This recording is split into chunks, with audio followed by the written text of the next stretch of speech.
All right. Welcome to the Memorial Day live stream. Gentlemen, good evening, or good morning, good afternoon, wherever you are. Hello. Good evening. What's going on? Yeah, so this was a live stream that we put together for everyone to watch, and it was actually a request from this gentleman named Robert Chalklab. He's in the comments here. He mentioned, hey, it would be cool if you all get together and do something for maybe a Memorial Day or something like that. So shout out to Robert Chalklab on here for this awesome idea. I asked each one of you to come on and do this on specifically Memorial Day, because I think that you all are some of the most influential folks that I know on YouTube, and you put out some great information. I'm like, you know what? I need to be connected with these folks in some way. So I appreciate you all. Cheers to you all, and cheers to the folks who, especially on Memorial Day, who came before us. And I just want to give a toast to these men and women. And if you all did anything today, like visit a cemetery or something like that, I'd love to hear. So just a quick toast to everybody who came before us and who we lost a little too soon. Yeah, I got an orange Fanta. I'm not sure if that counts. Drink the orange Fanta, man.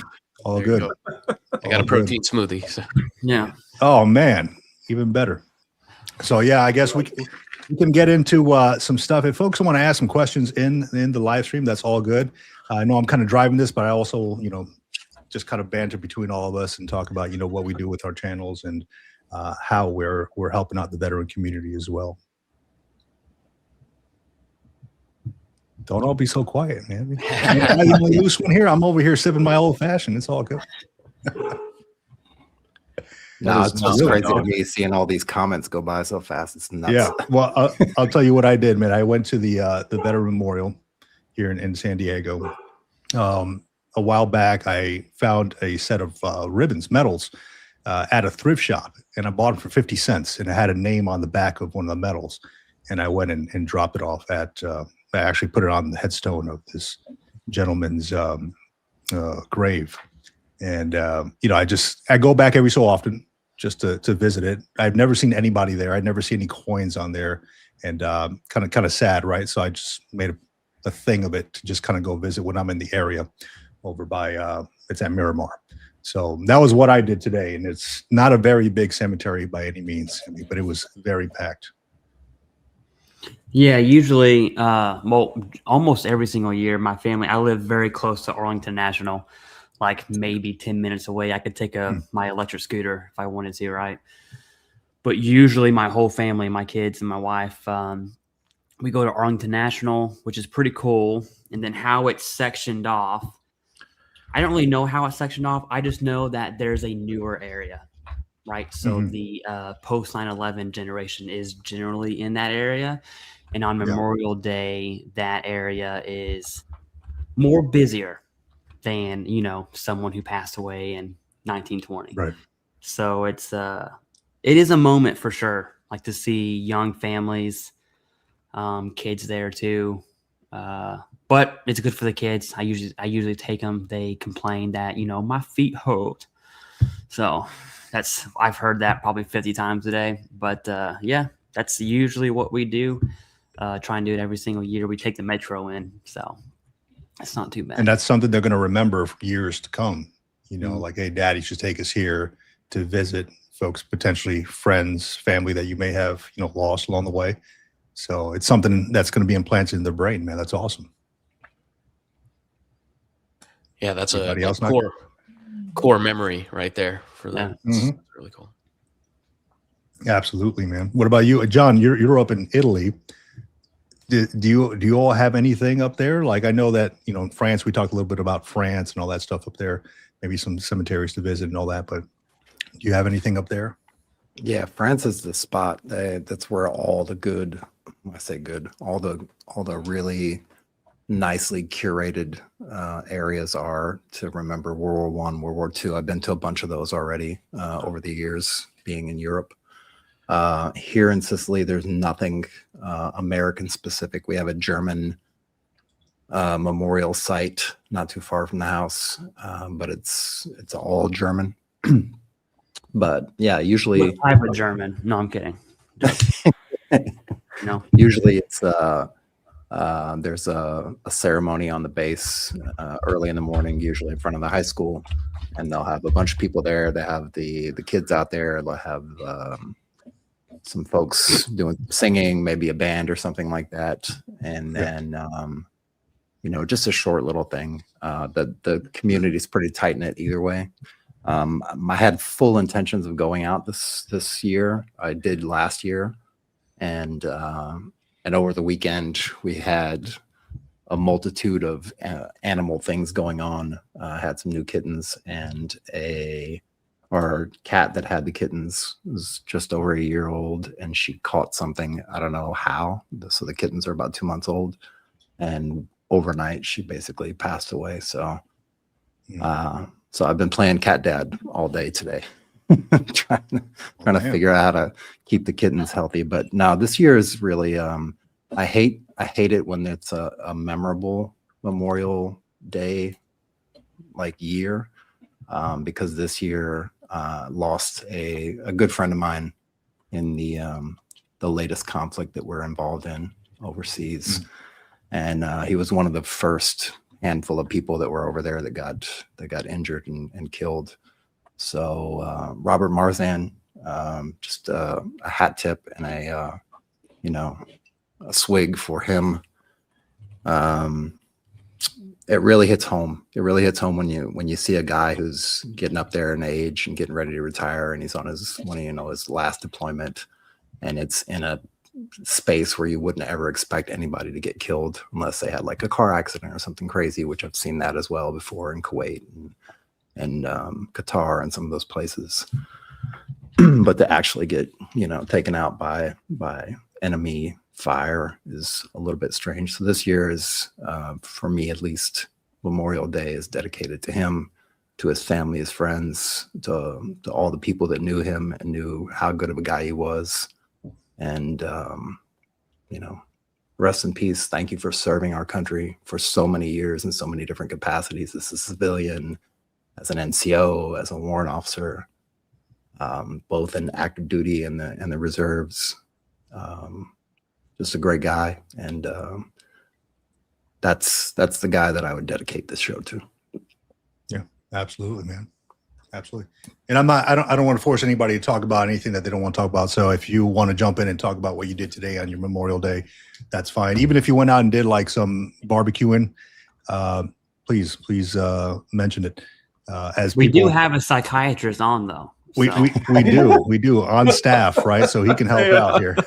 Not saying, free of charge or anything. Y'all can work that out amongst yourself. But there you go. We can do some live stream medical advice. Pro bono. Exactly. Live stream psychotherapy. There you go. What about you, Bill? What's going on with you? Yeah, I don't want to sound like I'm party pooper or whatever, but our town that I live in has a Memorial Day parade every year, and I used to go to it, but I find it difficult these days. So I don't go out in public much. I don't leave my house much except for work in the dojo. And so I spent the day building out a new studio. So I bought a nice new 60-inch desk and spent some time running cables and putting together bits and pieces, and I'm worn out. I'm tired. I'm going to sleep good tonight. But that was it. That's how I spent my Memorial Day. I got a few texts from a couple of guys that I served with. Right on. Yeah, that's good. It sounds like you're going to sleep good tonight, man. It's good. What about you, Raider? What you got going on? All right. Look, I don't want to be a party pooper either here, but I don't really do much on Memorial Day just because it's kind of one of my polytrauma days. Just short kind of thing. I got injured before my unit deployed and I couldn't go. And the person that took my slot ended up dying. So it hits me every single year. It's something that maybe Doc can help me out with that, but it's something that it's irrational, right? It's completely an irrational thought process because once your higher brain function kicks in, you're like, look, there's nothing you could have done or anything like that. But it's still kind of, it nags at me.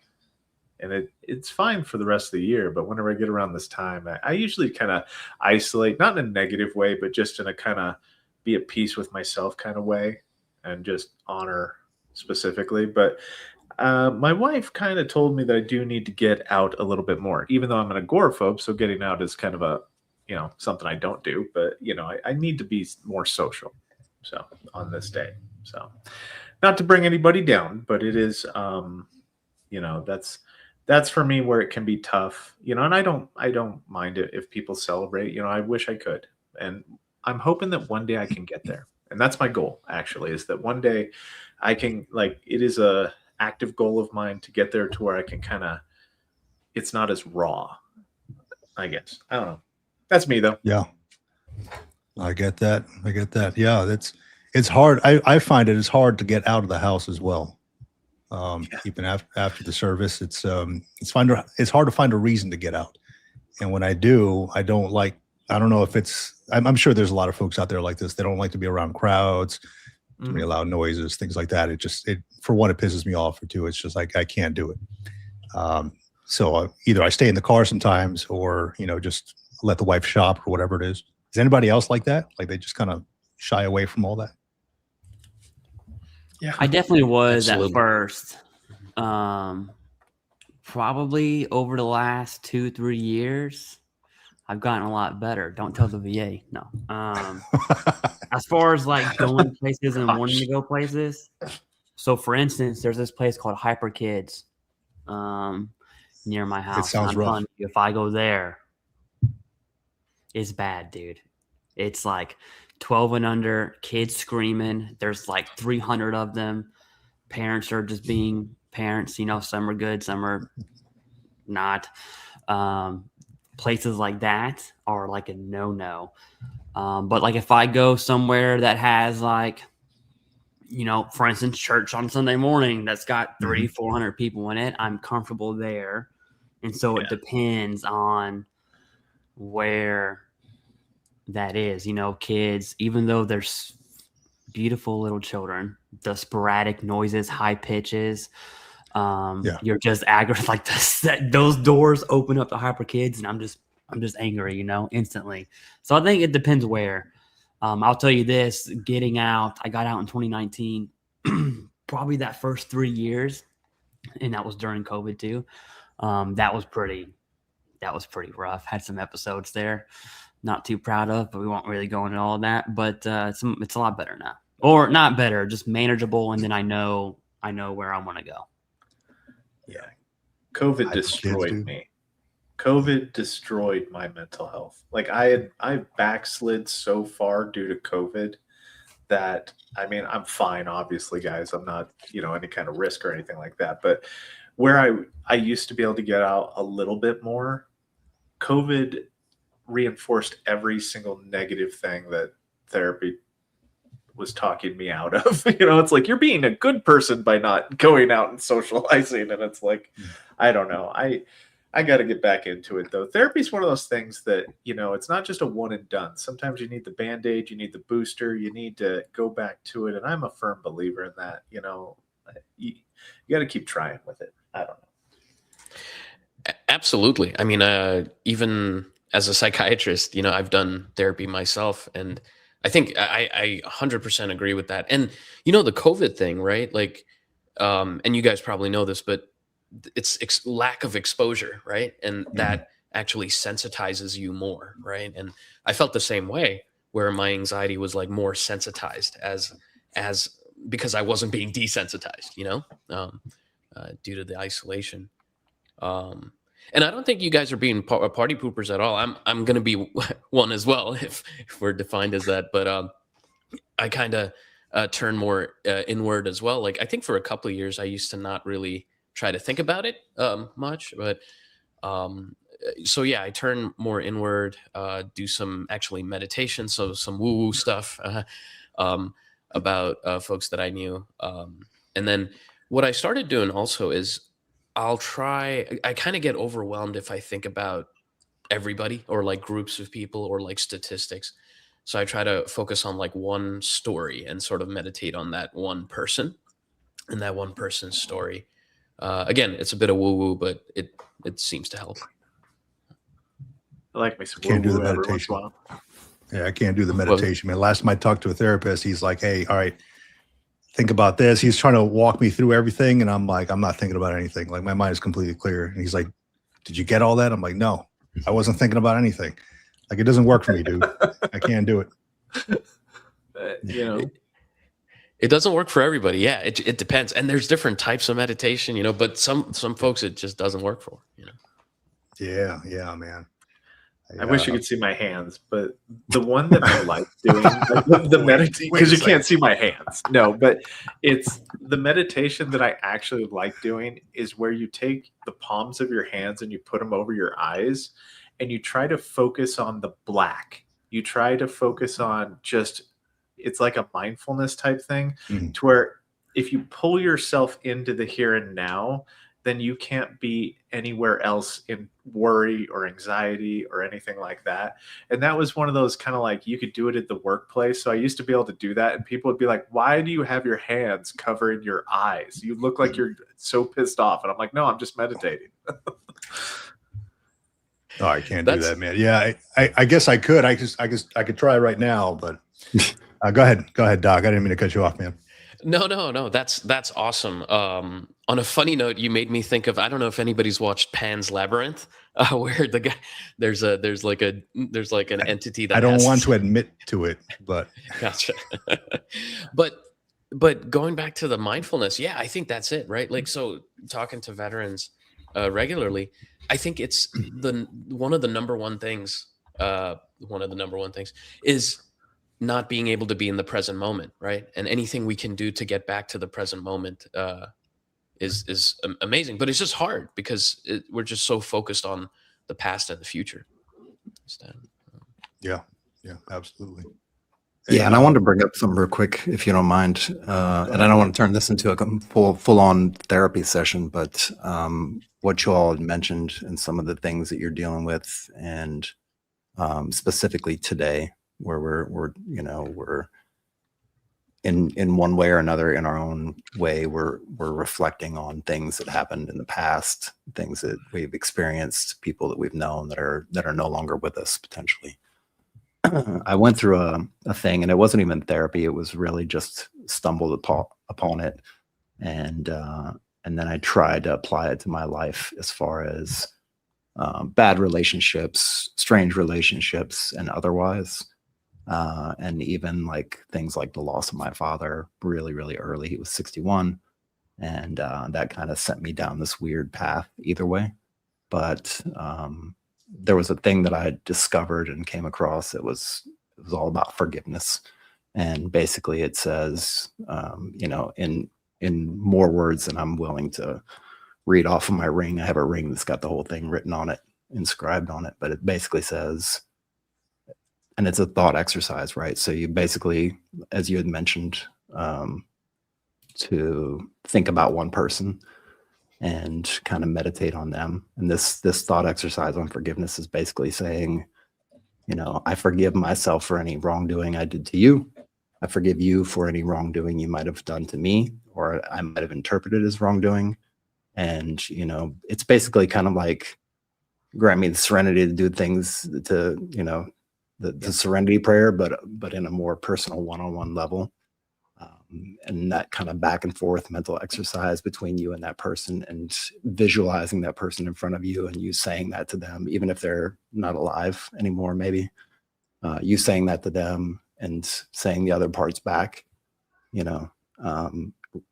not a one and done thing, as Raider mentioned. None of this stuff is, but it really helped me over time to come to terms with ex-wife, bad relationships in the past, father passing away, losing friends and family, losing fellow, soldiers that I'd worked with alongside of. It really helped a lot with that. And, it's always just like throw some stuff in the tool bag and maybe one day you'll get to use that tool. But that's a good one that I came across. It really helped a lot in a lot of situations. Oh yeah. I hadn't heard it explained that way. That's amazing, like that specific exercise. Real quick, Bill, I gave your channel a shout out today. I went out to I came across this veteran who was asking about some stuff, some claims from like Vietnam vets and all that stuff. And I'm like, hey man, you know who'd be a good one is check out Salty Old Marine. Wow, thank you very much. Yeah, absolutely, man. Because you know, your stuff is for like the older veteran generation, right? And your channel's freaking growing, seasoned. man. So that's More awesome. Old. Oh, I won't say old. I say just a little older than me. He had No, questions. I mean that old's couldn't answer. right in my name. I mean, come on. No, but that, yeah, all good. So I told him, hey, check him out, man. He's got some good information for Thank you. for at least somebody who's a little older than me. Good stuff. Thank you. I'm starting to find that my the focus of my channel is starting to slide a little bit, and that's kind of interesting. I've been doing a lot of introspection on that. I started out just trying to help veterans with disability claims based on experiences that I had gone through, and then healthcare through the VA. And now I find that based on my demographics, I'm looking more towards trying to assist veterans with the transition from a working life into retirement, if retirement is in the cards. So I've been doing a lot of research and talking to a lot of people and just kind of experimenting with different things. Absolutely, man. Yeah, it's been going great, dude. Because I think what it is the authenticity of your channel, right? And for so long, like when I started my channel stuff, and I was doing like transitions and trying to make it like these other big YouTubers. I'm like, no, people don't want that, man. They want authenticity. They want you to tell it straight up how it is. And I think, I mean, I'm kind of stuck a little bit right now, but your channel's blowing up, man. Congratulations to that. I appreciate that. Thank you very much. Man. I'm humbled and grateful. Absolutely. I agree. Like, great job, Bill. And I think that is a really great approach, that niche, going from basically going into retirement, right? And there's such a big uptick of depression, right, after we retire because of that loss of purpose. So that's awesome. And I completely agree with Vic, like just the authenticity. To be honest, when I watch your videos, I feel calmer. I feel my heart rate go down. And yeah, so it's very interesting. So yeah, fantastic. Thank you. I appreciate that. As opposed to just going like full speed. I probably need to calm mine down a little bit. I just talk too damn fast, I think. Well, I've had a few comments from people saying, get to the point, man. Oh. And I'm like, the video is 7 minutes long. Is that really the extent of your attention span? The answer is yes, by the way. It only gets worse. Isn't there a button that you can press? TikTok. Yeah. Yeah. I mean, you can speed it up. You can. Yeah, exactly. That's what I'm saying. Speed it up, man. Yeah. It's that Raider, are you on TikTok? Huh? Did you say you're on TikTok? No, I was just saying that sounds like a person from TikTok where it's like, oh, yeah. You have 7 seconds of my time. Impress me, human. Yeah. Like whatever. Like, I don't know. But that's like weird. Psychologically, that's how it works. I mean, I'll Prashant, isn't that how it works? Like if you have like 3 seconds to get somebody's attention, and that's why like shorts are so popular. That's why like TikTok is so popular. The constant changing of the scenery every 3 seconds and keeping the viewer engaged. I think it depends on your audience. My bad, Doc. Go ahead. Go ahead. Depends on your audience. Yeah, it depends on who you're talking to, right? So on YouTube, it's about getting someone into the video, the thumbnail title. On TikTok, the video's already there. You're not searching.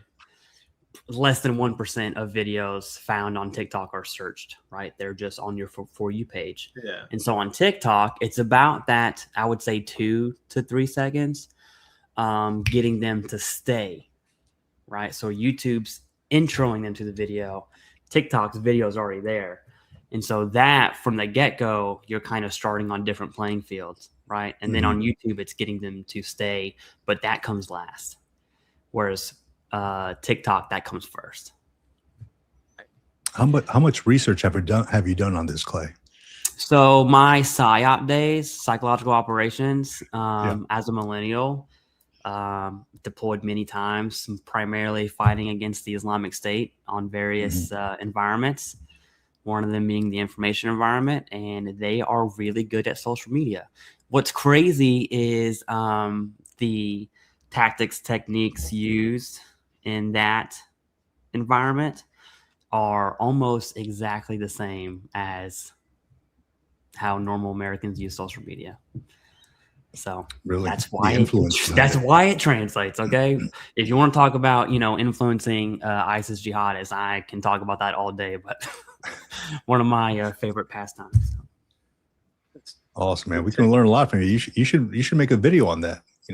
As far as like maybe growing your YouTube channel, and this is how you do it.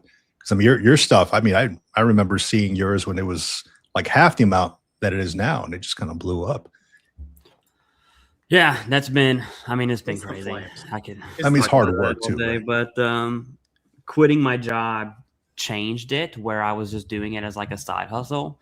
Once I left the government, it was like, okay, well, now it's different, right? Because I don't have this guaranteed paycheck coming this way. It definitely changes the scale of things, but I think that's another conversation for another time. But yes, influencing Islamic jihadists, very, very similar to getting veterans to watch YouTube videos. Yeah. All the flames. You got to have the flames in the thumbnail, right, Clay? That's it. The flames, man. So what's funny about that is the Islamic State has this whole what we would call a series called the Flames of War. If you want to go down a dark rabbit hole and probably get flagged by the FBI, you should just take what I said and just go. But the Flames of War, and so every time someone says flames, and like when Salty Old Marine was like, "Gotta have more flames," I was like, "Man, you have no idea what that does to my brain right now." But Flames of War, man. I might be willing to take that risk, man. I'm curious now. You've tickled my fancy, man. I don't have any travel planned. All right, you might be on a no-fly list. So I don't want to put flames in my stuff. Like, see, my channel's educational and it's dry and it has a specific purpose and it's not flame generated. I know Clay's talked to me about it. He's like, dude, you need to add the flames. And I'm like, I can't have flames. I made this guy thumbnails by request. Yeah. Just sit closer to the chimney. You have a chimney there. Just sit closer to it. But see, that's not the purpose of the videos, unfortunately. Yeah. So I kind of, and I mean, I'll admit that it is a little frustrating sometimes just from a content creation standpoint. Like you'll do a video and it's like I did a video on cataracts, and it's not the sizzle. It's not people aren't, throwing panties at the screen for cataract videos,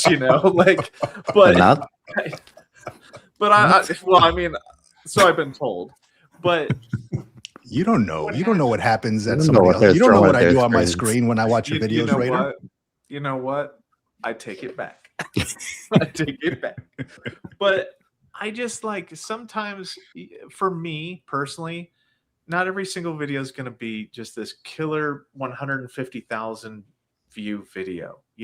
I'm not chasing that. I'm chasing that if somebody's down and out, frustrated, depressed, sad, and they can't figure this out and they're at wit's end, that's why I make the videos, just so that way hopefully it can be their last line of defense to educate themselves and just do it themselves. That's what I like, It does suck though. Yeah, it does suck. It pisses. Yeah. I know where you're going with this. You're just trying to make me mad. Because Raider and I have talked about this offline many a times.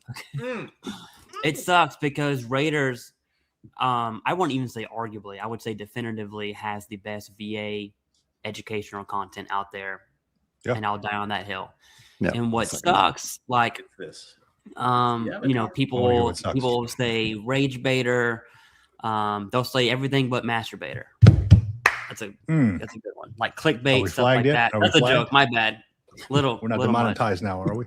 Yeah, no, that was everyone will throw comments at me, and I'm like, okay, sure, but if you wanted pure education, Raider HQ would have 200,000 subs, and he doesn't. Mm-hmm. And so I think it's more of a telltale sign as to the American population and how we choose to consume information. And so people can say whatever they want in the comments, but I know what you're clicking and I know what you're not clicking.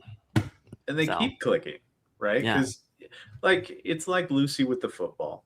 Dude, y'all gonna get me going here. Okay. Yeah, I got myself going. But it's like Lucy with the football though. Like you'll see some people that where they don't say accurate stuff and they keep not saying accurate stuff and people still watch it.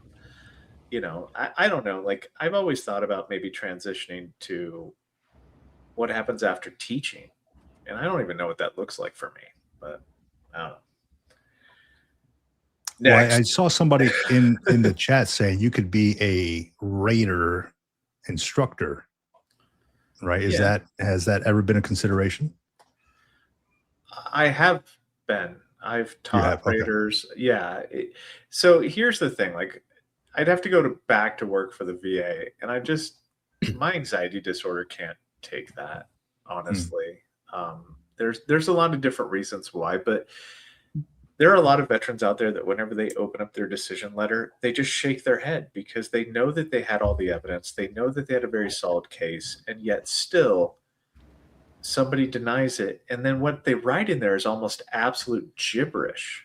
Yeah. Well, and that's a frustration that's shared among staff members and veterans alike, because sometimes you're forced to make those stupid decisions as a Raider. Sometimes QRT forces you to deny people. Like you can't, even though you want to grant, they'll force you to deny. And that never sat well with me. So it's something that I just, not being a Raider right now is probably the happiest I've been in years.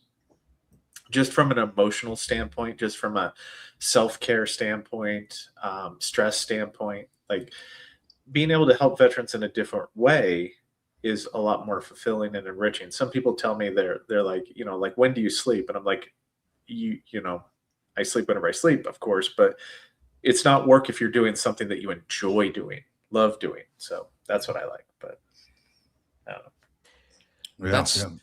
That's awesome. No, it's good to hear you say that. I feel the same way when I think about like doing inpatient psychiatry, like in the hospital. I'm much happier not doing that, and I'm able to work with veterans, even though the hours might be more at times, right, than on the in the inpatient job. It's more worth it, and it's not as stressful. People aren't, psychotic, and you're having to you're having to sometimes run, when you're on the unit and things like that. So. Yeah. That's hilarious, Doc. Man, it's not. I've been there too, Doc. I've been there too. I've worked on a psych ward. There you go. And Doc, you were a flight surgeon, weren't you? Yeah. So before psychiatry, I was a flight surgeon. Did 4 years. Good experience. Good. Yeah, I remember going to the flight surgeon the first time. I think we talked a little bit about this and we laughed about it. I'm like, what? I'm like, they're like, yeah, go see the flight surgeon. I'm like, for what? Like, I was like a PFC. I'm like, a flight surgeon. Like, I'm part of the squadron, but I'm not a flight guy, So yeah, it made no sense. But then I understood, just a regular doctor with a flight suit on. I don't know if you guys ever take flights or anything like that. Yeah, no. I mean, you're basically a general practitioner, right? So you're doing primary care. You are air crew, so you end up having to do like flight school and a version of SEER and like all this other stuff. But the flights that you're doing, you have to maintain your hours, but I can tell you probably fly like once a month when you're at your home station. When you're deployed, it's a little bit different. Yeah. What SEER did you do by? I was just going to ask that too. Yeah, we did SEER C up in Maine, which sucked, but yeah. I think that in itself understandably causes a lot of issues, that experience. Yeah. So I was looking at it, and this is kind of going into, the issues. And I think somebody mentioned psychotic or something. I was looking at getting into like an MSW, a social work, master of social work. The thing that scared me about it was consuming other people's issues. And, you know, because you listen to people, right? Therapists listen to people. I'm like, how much can I take in without it having bleed into my day-to-day life? So that kind of kept me away from that. And, you know, Prashant, I know we talked a little bit about it on the live stream and before, like how do you avoid that? Like you having to talk to folks, even as a flight surgeon, I'm sure that you've talked to people about their issues. Like, how do you keep that from bleeding into your own life? Yeah, I think you try to compartmentalize, right, as best as you can. I think honestly, it's experience over time, and then this is going to sound bad, but desensitization. So that's honestly what it is. Now, I think I experienced the most of that during psychiatry residency when I was in the hospital, and then during the inpatient job. And now with what I do with veterans, it's less because I see less veterans per day, right? As opposed to on the inpatient unit or outpatient when you're seeing like 18 patients a day. When you think about 18 patients a day, that's insane to me, you know? And it's the opposite of where our medical system should be going. I'm not going to get into that, but you know, I think it does wear on you. And then in the beginning, I think it had a big impact on me and my own mental health. And then over time, I sort of got desensitized to it, which again, doesn't sound good, but that's what tends to happen. That's where you get the dark humor and whatnot, like for the medical dark humor, because emotional resiliency is another factor, because I'm a licensed social worker. I did mental health therapy with veterans before I went over to the VBA side of the fence, but they used to call us sin eaters. We would eat the sins of others. And you would actually, like, there are studies to where you could have plants in the room whenever in a therapist's room, and the plants would die. And it wouldn't just the negative energy type thing, where it wouldn't matter how much you watered them. It wouldn't matter how much sunlight they got. They would just not thrive in that room. And if you took them out of that room, you put them into an identical room where there wasn't therapy done, they would do a lot better. It's kind of weird, but wow, That's crazy. that is crazy. I did not know that. That's amazing. Huh. Holy crap! Hey, Hey, Doc, real quick, that's a Bill. follow-up. Oh, no, go ahead. Go ahead. John, go ahead. I won't cut you off. Go ahead, buddy. I was going to ask as a follow-up, once you get to that desensitized state where you're able to deal with patients and deal with the day-to-day kind of sessions that you have, how do you get to the point where you can stay desensitized to not absorbing the information, but then also leaning into humility and leaning into like those other kinds of traits that are good to have as a human, that you don't want to kind of lose? Yeah, this is you hit it right on the head. And I think that was the struggle, is there's a balance, right? You get desensitized so much that you don't care, right? That's the one end of the spectrum. Yeah. But it's to balance that. And I don't have a good answer for this, to be honest. I think what it is what I try to do, and what I try to do still, is I wall off that time and that space, right, in my mind. So I hear this story from whoever it is, and I sort of wall it off, and then when it's done, you know, unless, you know, sometimes that doesn't work, because sometimes I have to research somebody's issue, right? Like, what's the best way to treat this or that? So it's not 100%, but trying to wall it off in your mind and then see it from like a third person perspective, but like, but trying to still stay in it and still be compassionate. And again, I don't have a good answer. I think it's something that I visualize in my mind, basically. The trouble tree. You ever heard of the trouble tree? No. You've never heard of the trouble tree? Okay, you should Google this. Okay, so it's a form of compartmentalization where it's a story that was taught to us therapists, that you would take, this man would go outside every day And he had this tree next to his door, and every day he'd put his troubles on, and then he would go, and then he would physically go through the motions of hanging his troubles on the tree before he walked in the house. It was a ritual that they would do to where they would actually separate home and work life. And that's kind of like what the story's meant to teach you. But you can do compartmentalization if you can keep your work and home life separate. It's not hard to, like, I have seen, hands down, some of the craziest situations in the medical field, like on the medical side and on the psychological side. I've been stabbed before by a patient. I've had to literally physically tackle a patient who was strangling the respiratory therapist with a nasal cannula to death. I mean, I've had to do really weird things, right? Like, and I don't mean to go here with it, but you just have to keep reminding yourself to put your troubles away, and then like, just do the trouble tree thing where you just like, okay, I'm home now. That was then, this is now. And you have to be in the moment whenever you go home. Like, you have to keep your family separate. A lot of people can't do that, and that's where they lose it. That's where it blurs, and then the person loses that humanity component, in my opinion, at least. Yeah. Sorry, guys, I didn't mean to go here. Like, Bill, come on, tell us something fun. No, it's perfect actually, because I was just thinking like this ties into a lot of what veterans, people coming off of active duty, going into civilian life, or even coming back from deployments. Like, this is one of those tools that's kind of universally, you can transpose the tool onto that situation.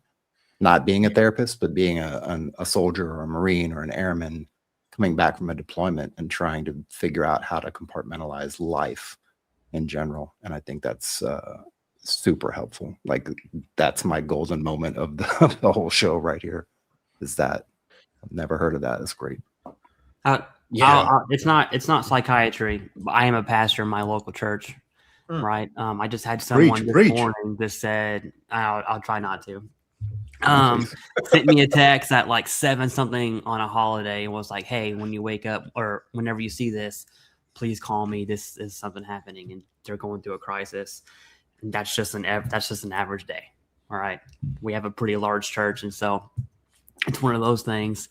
And I find it in myself, one, I have my own issues. Okay. And then I'm talking to people who don't have the same experiences as me. And so like when someone's like pouty about something, that's like, okay, well, you know, I've seen worse days. Like, that's definitely a thought in my mind. I kind of have to like crunch that and not invalidate whatever it is they're going through just within me. But I find myself speaking to anyone. I think this goes for any veteran, giving any sort of care, you know, especially around a holiday like today or Memorial Day like today. I find that I have to be good first, right? That if I am stable, if I find myself well, I'm able to provide, you know, benevolent care. I'm able to pray with someone. I'm able to meet with their family because, you know, their high school kid just killed themselves. Like, people go through some crazy stuff, man. And I find that if I'm well, I can handle it. The issue is whenever I have like this, like, you know, this episodic depression or whatever it is that I'm going through, like if I'm not well, then I have to be like, hey, I can't do this right now. Right. I have to go ahead and call someone else on our staff. That's a whole other thing. I just wanted to say, like, I think it's better to compartmentalize when you are well yourself. Right. And that well is a roller coaster. Some days I'm on like a pool floaty with a little, you know, pina colada, hanging out, chilling. Not that we don't drink or anything. And then some days I'm like drowning in the pool, right? So what day is going to be tomorrow? I don't know. But if I am doing well, I find it easier to talk to whoever it is I'm talking to. That's going through something that, you know, that conversation is going to lead somewhere. Right. Yeah. So, yeah. I think somebody in the comments here, Humble Hatter, mentioned you put your oxygen mask on you first, essentially. Yeah. Can't take care of others unless you take care of yourself. Mask off, then the oxygen mask. No. Yeah. Stupid COVID There you joke. Whatever. I'm not funny. It's whatever. Okay. Well, next. And real quick, I'll go ahead, Raider. Go ahead.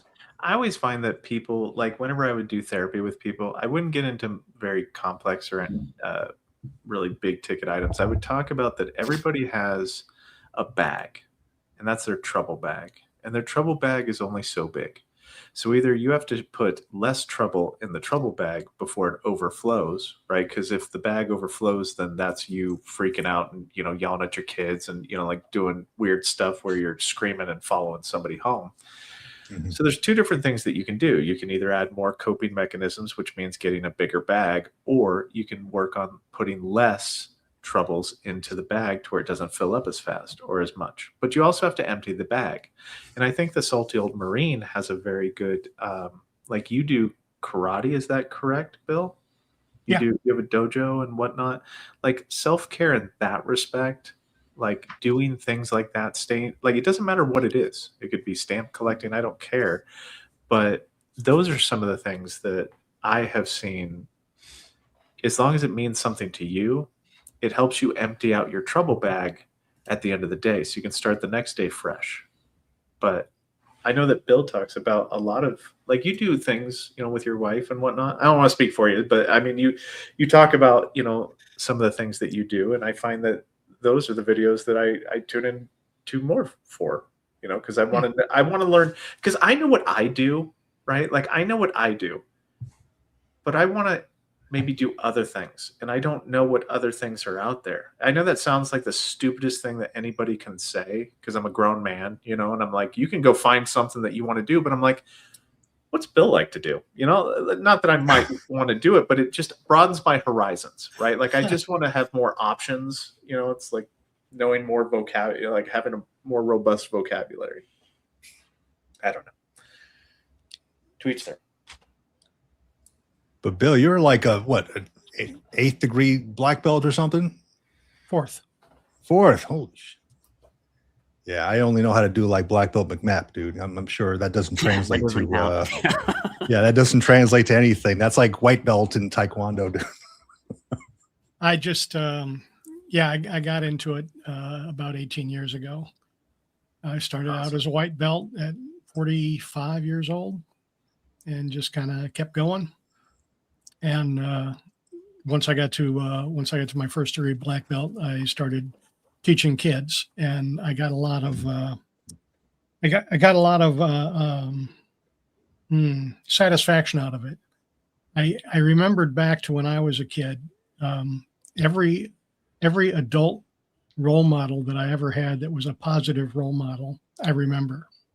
I don't remember their names, but I remember them, and there's not that many that stick out in my mind. And so I thought maybe the best thing I could do if I wanted to help kids would be not just to teach them how to defend themselves and punch and kick, but just be that positive adult role model, the kind of person that can always be trusted, that never lets them down.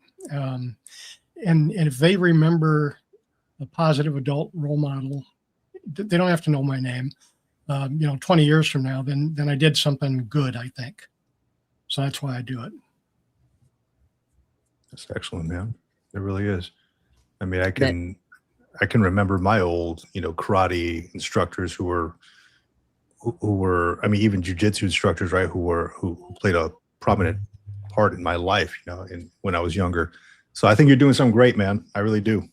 Especially for the youth that need some direction, especially now. Also, I get to hit them. Oh wow! Okay, all right. There's that. It was nice up until. I wish I could hit.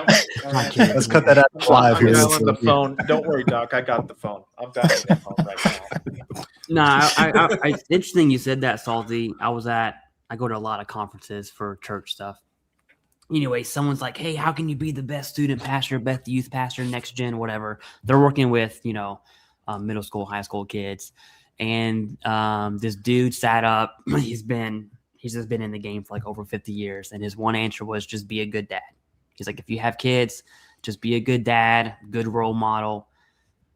if you're doing that right, the odds of your life being somewhat in line, you know, I mean, that's your definition of in line might be a little different, but that's, you know, you understand what I'm saying. Everything else will kind of stem from that. And that's what kids will gravitate to, you know, like how many kids don't grow up with a mom or dad in the home, especially a dad in the home. And so they have that fatherly figure. I don't care if it's a student pastor, if it's your, you know, I assume it's like American karate, type of place, swim school. I don't care what it is, man. Just being a good dad from the masculine side, obviously being a good mom on the mom side of the house too. Yeah. I think kids notice it, man. They won't say it, but they know, they definitely know it, right? Yeah. I can't even pronounce that. So yeah, I'm not gonna try. I can't pronounce that either. I'll fall out of my chair. Yeah. Yeah. But I have to live Definitely, yeah. vicariously. Like being an agoraphobe is a very weird experience. So I have to live vicariously through others. So like I watch a lot of YouTube because that's how I experience the outside world a lot of the time, unfortunately. I know that sounds really horrible, but it doesn't bother me at this point in time. Like I don't mind it. I don't know if I'm an agoraphobe. I'm not even sure how that's defined. I don't like going places. I mean, I don't mind going to work. Well, I don't like work, but I have to go. I like my dojo, and I plant flowers in my gardens, and over the years I've just started going to fewer and fewer places outside of my house. I just don't want to. I don't know if that's agoraphobe. I don't know what that is. It just don't want to. It's something about leaving like my safe place here is my office, right? This studio here. It's like got the widescreen. I can watch YouTube videos, do my homework here. It's hard to get up and go outside. It could be a beautiful day outside, and I just don't go out for some reason. I have to force myself out of that comfort zone. Yeah, I've got 30, and I'm not exaggerating. I've got 30 security cameras around my house, and I'm constantly upgrading them. And I've got AI doing work on them, and it just it's interesting. There was a kid a couple of houses up the street that apparently ran away, and the police were looking to see if anybody on the block had like Ring door cams. And they knocked on my door and they said, "Hey, you got a lot of cameras on your house." And I said, "Yeah, what do you need?" Yeah. So I was able to find when the kid's boyfriend pulled up in a Camaro in the middle of the night, and she piled in and took off. Wow. Because the parents didn't believe she had run away. They thought she had been abducted. So it's like, well, anyway, but yeah, so female high schoolers, dude. Yeah, no, I'm past that. That's like my number one problem in my life right now. I mean, I get the whole not wanting to go outside, but like, there's a reason why I have an avatar on here. If you saw my actual skin color, I could land planes if I waved my arms outside. Like if I walked outside, I'm so white, like planes would start to actually turn towards me and go, "There's the runway right over there." Like I need vitamin show up on the IR. Yep. Just like, what is going on? I'm so pasty white. Like, oh no. I think you hit it right there. Like, I think agoraphobia, and I like definitions. So I think a lot of folks think that agoraphobia is not going into crowds or public places. It can manifest as that. Yeah. But agoraphobia is. It's defined as the fear of not being able to escape a situation, right? An irrational fear. Yeah. Exactly. Irrational fear that can even cause severe anxiety or panic, right? In that situation. And then it leads you to this isolation. And the isolation is the byproduct of it. But yeah, like, and it's one of those situations where if you say it out loud, it sounds like crazy talk. Right? Like, it's like, if I go here, then something bad's going to happen, and it's like, okay, how many times has something bad happened when you went there? None, but it doesn't mean anything in my brain, like, I don't know. Like, it is truly like a very sad disease. Like it's horrible. I wish that there was more attention to agoraphobia because it creeps up on you and you don't notice it until you're locked in. your brain. Like, and then once you are, it can be rehabilitated. I mean, it's not like, you know, losing a leg or something like that. You know, you have the ability to rehabilitate from it. I'm looking forward to revisiting my rehabilitation of my agoraphobia. Absolutely, and I think it goes back to that sensitization, desensitization thing. And I know you know this. You worked as a therapist, so exposure therapy, you know, things like that. Oh yeah, but the like swinging on people, like that's the problem with exposure therapy with somebody that feels like people are going to attack them, is that you got to be arm's length away. You know, you can't. Yeah, I don't know. That's why everywhere I go, I'm in the warrior stance, dude, just in case. Just in case, you know, people look at me like I'm crazy, but I'm not the crazy one. You're the crazy one, you know. He's at Starbucks, just fists up, just like that's it. That's it, man. We get too close. You know? I walked into the little diner today, just walking like that, just 2 steps forward, 2 steps forward. That's it. Did you just yell 2 eggs time? and a cup of orange? Yeah, and then there's always the break fall, right? The break fall. Oh, yeah, shit, almost something over here. What makes the green grass grow? I'll tell you, talking about exposure therapy, man. You know, when we're meeting clients, veterans, there are some I know I see their claims, and I like, okay, I know what like we've been in this business long enough to know what conversations are going to come out. There are some times where I even told Raider, I'm like, dude, I do not want to meet this person, because I do not want to talk about like they are, you know, Afghan vet in 2010 and there's a PTSD denial. And I know exactly like where that conversation is going to go. And like we've traded veterans before where I'm just like, dude, I don't want to meet this person. I need you to just take it, you know? And then all 3 of us will definitely take me days a lot. Raider takes a lot of me days, right? He needs to get back to working. No, I'm totally joking there. But yeah, exposure, man. Sometimes it's sometimes you just have to force yourself, and sometimes Raider's like, no, Clay, you shut up and you will meet those veterans. I'm like, you sit down when you pee. So that's a great thing you just brought up there, because I'm wondering, like, I know you guys just started this whole thing. We don't have to get into like the Borne claims or anything like that. We shouldn't, because intake's down. So okay. But you can. But I mean, go ahead. Like, how much of your day does it actually take? Like, has it become like a full-time job now, or like you're putting in overtime? 15, 16 hours every day. Oh wow. Every day. And that's not that's not an exaggeration. That is 15 hours, 15, 16-ish every day since really before April 20th. It was like the end of March. We got through that bucket there. There's there's a lot more to this stuff other than meeting veterans, and people don't understand that. But I don't know how much you want to say, Raider. I'll just leave the ball in your court. Go ahead. No, I mean, it's fine. It honestly, like, that is one of the unsung like things that people don't understand, like veterans don't understand, is that Raiders day in and day out get their own level of desensitization. Like, if you want to talk about sometimes where are the opportunities for people to top sheet your claim, and where are opportunities for people to disagree with the way that you claim something, having to read people's trauma experiences day in and day out as your job sucks beyond all recognition. Like, that you can't escape it. Like, if you want to put food on your table, you've got to continue to read it. And some people get away from it by not reading the stuff. And that's where you can get a lot of top sheeting, is where people don't want to get into people's heavy trauma. Like, I was a MST coordinator for a long time, and I would have to read everything that happened to individuals time and time again. Now, I have a high threshold for emotional resiliency, to where it takes a lot to get through transference where people's emotions transfer onto me. It takes a lot for that to happen to me.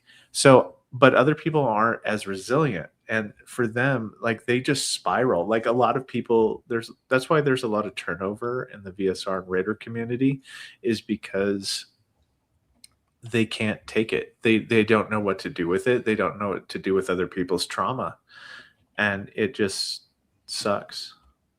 But that's like in terms of how helping veterans and whatnot. Yeah, 15-hour days. You know, looking at pictures of your family because that's all you can see is pictures. But no, like still trying to put out videos and whatnot. You know, still trying to help the veteran community be educated on their own. You know, trying to get those flames into those thumbnails like Clay wants me to. And Oh no, you know, we're gonna get there sometime. We're gonna get there. Surround yourself with a bunch of chimneys. Just put a bunch of chimneys everywhere. I'm telling you, man. We, you know, before we launched, myself, Raider, and Blake, we all agreed and committed to and understood, hey, the first 6 months after April 20th, like our lives are just gone. Adderall. Like if we are gonna do this, yeah, there's a little prescription, RX Adderall in case you're curious. But just for the record, you know. But if we were gonna do this, you know, like we all agreed to kind of making that commitment, and it's so nice. Like on intake, I was definitely working on the front end longer than anyone, but now on the back end, Raider's definitely putting in more hours than I am, and it's it feels good. You know, it's good work, and like we're doing long days, but then at the end of the day, I'm gonna submit, like this week I have to submit a PTSD claim for someone who's getting severed, which is like, okay, imagine being exactly what Raider just said. Imagine being the Raider that has to sever this PTSD claim. Like if you have any sort of emotions behind the keyboard, you're gonna ruin this dude's life, you know? And so now we get this severed PTSD claim, and I'm trying literally everything we can to reinstate this claim. And it's a lot of work, but it's good. Like it's good work because I know if this person specifically is connected, his life is going to change, not just mentally but financially as well. So, and we can't own the outcome. So like as much as you want to celebrate with the veteran, you have to hold a certain amount of you have to hold it in. Like you can celebrate with the veteran to a degree, but you can't like over celebrate for the wins and then under celebrate for the loss. You have to have a pretty like even keeled approach to it, to where you can't like I don't want to like, yeah, you did so awesome, and oh, sorry, dude, it sucks for you, you know, type thing. And you have to watch out. But I find it just as rewarding. Like I know Connor in the chat there, he's I think he's a Raider or VSR, but I don't know which one he is. But there is a certain kind of like, oh wow, yeah, we got this veteran service connected type thing. The evidence did, right? Like because Raiders they make very few decisions, but like the evidence got them there. And it's awesome when it happens, but I find it more rewarding on this side of the fence than I did as a Raider, because we're helping to advocate for veterans. And each person on this panel advocates for veterans in their own way. Like, so, I mean, it's like everybody does it. But I don't know. That's all I got. Yeah. No, all good and good information. I want to ask you all about your military to civilian transition, because I know that can be tough for a lot of folks. That can be, I see Bill over here laughing about it, but it's something that John and I have been talking about for many, many years. But I say many, 2 years now? There you go. You give me OG, man. Yeah. OG, the tricolors, man. No, so I really want to ask you all, like, what did you experience? And I mean, are you still in that same mindset where you're still trying to find out who you are and your purpose and your mission, going from whatever you were in the military to now the civilian side? Yeah. So can I talk on this for a second? Yeah. Yeah, absolutely. Okay. I actually, I'm not trying to tout my channel here, but I just filmed a video about this. I titled it, I took off the uniform, but the uniform never took off me.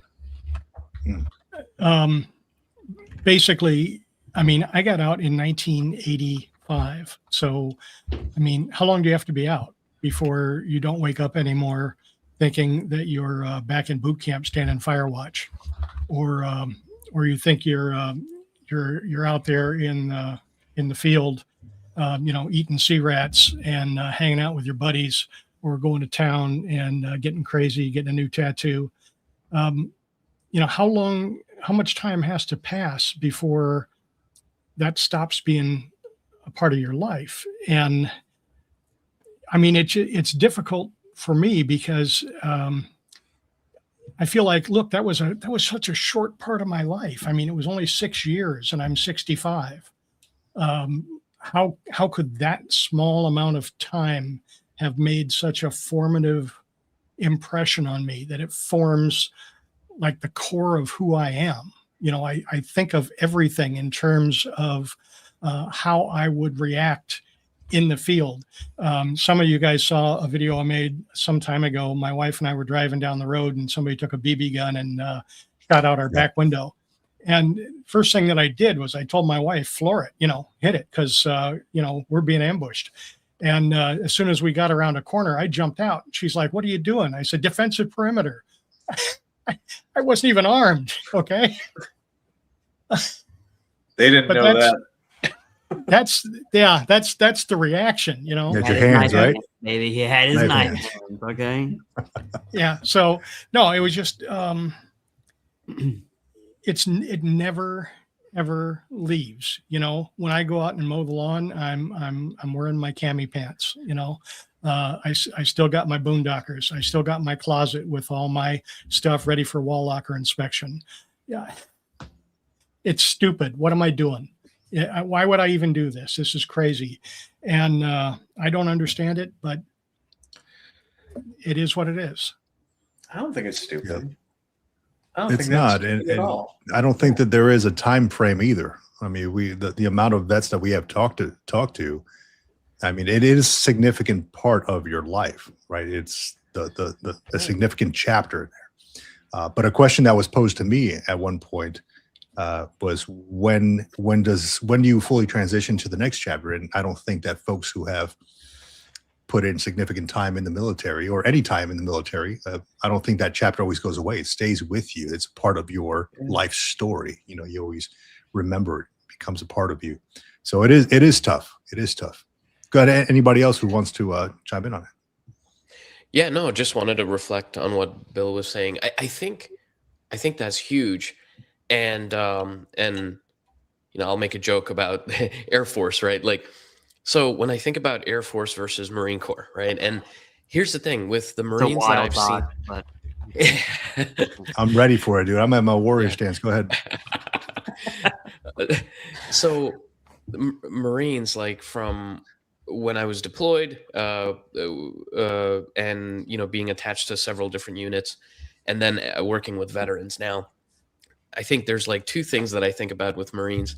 First of all, the time that you're in, right? And I don't mean to single out Marines only. I know this can apply to other branches as well, but the time that you're in the military is a very critical time. You're still developing as a young adult, right? Our brain fully develops by age 25.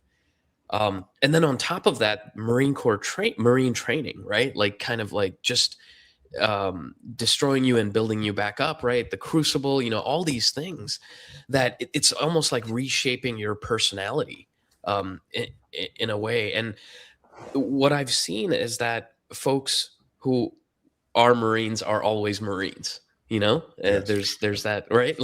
Like that identity never goes away. I'll be honest, like in the Air Force, yes, I still have that identity, but sometimes I think back and I kind of remember it like a business almost, you know, like a company, right? Like a corporation, you know? Yeah. And yes, there was camaraderie when we were deployed, but it's not the same, you know? I think there's a distinction there. And I know it can be applied to some of the other branches too, but I just wanted to say that, like that, or see what you thought about that. That could be. There's definitely a lot of indoctrination that goes on. There is. And, you know, I just noticed, Prashant, everybody else here is Army and Marines, right? You're the only Air Force guy? Yeah. And we put you in the middle. One of these things is not like the other. Yeah. And, you know, and I mean, you're both right. I think Bill is right too. And I mean, we can hear from the Army side as well and Clay, but I mean, there's so much indoctrination that goes on in the Marine Corps. I mean, to this day, I walk into stores. I'll walk into Walmart and I'll look at people and I'm already pointing. There's a big judgment in the Marine Corps. Like you're constantly judging people because they are either out of shape or this and that. And I'm like, oh, and then when I feel like the pants get a little tighter, I'm like, okay, well, it's time to PT. It's time to do a little something. Even though I'm not going to do any weigh-ins anymore, you know, that's implanted in my head for some reason. So I don't know if that's ever going to go away. You know, I went through that today, as a matter of fact. And you know, and Clay, I'll let you chime in on this as well. I mean, you're also a Marine. Yeah. Unfortunately, no, I'm kidding. There's a lot to it. So in 2019, whenever I got out, I was at that point, I'm going to try to do this as fast as I can. I was divorced, had 2 kids, every other weekend type deal.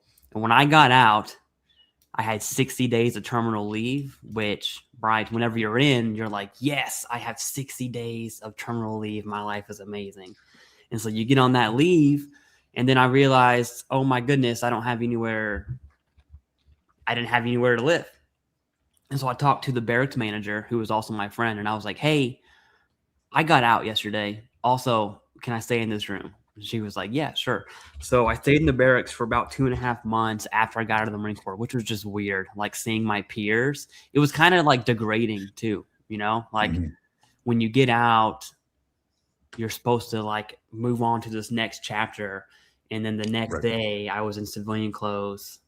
Everyone else is going to work and they're like, hey, what's Sergeant Sim still doing here? And it's like, oh, I'm just failing at life. No big deal. But please continue. Right. And I thought I was okay. As you were. And then I went to interview, didn't get a job. It was the last 2 weeks of terminal. I'm sweating at this point, dude. I'm talking like I've never experienced panic.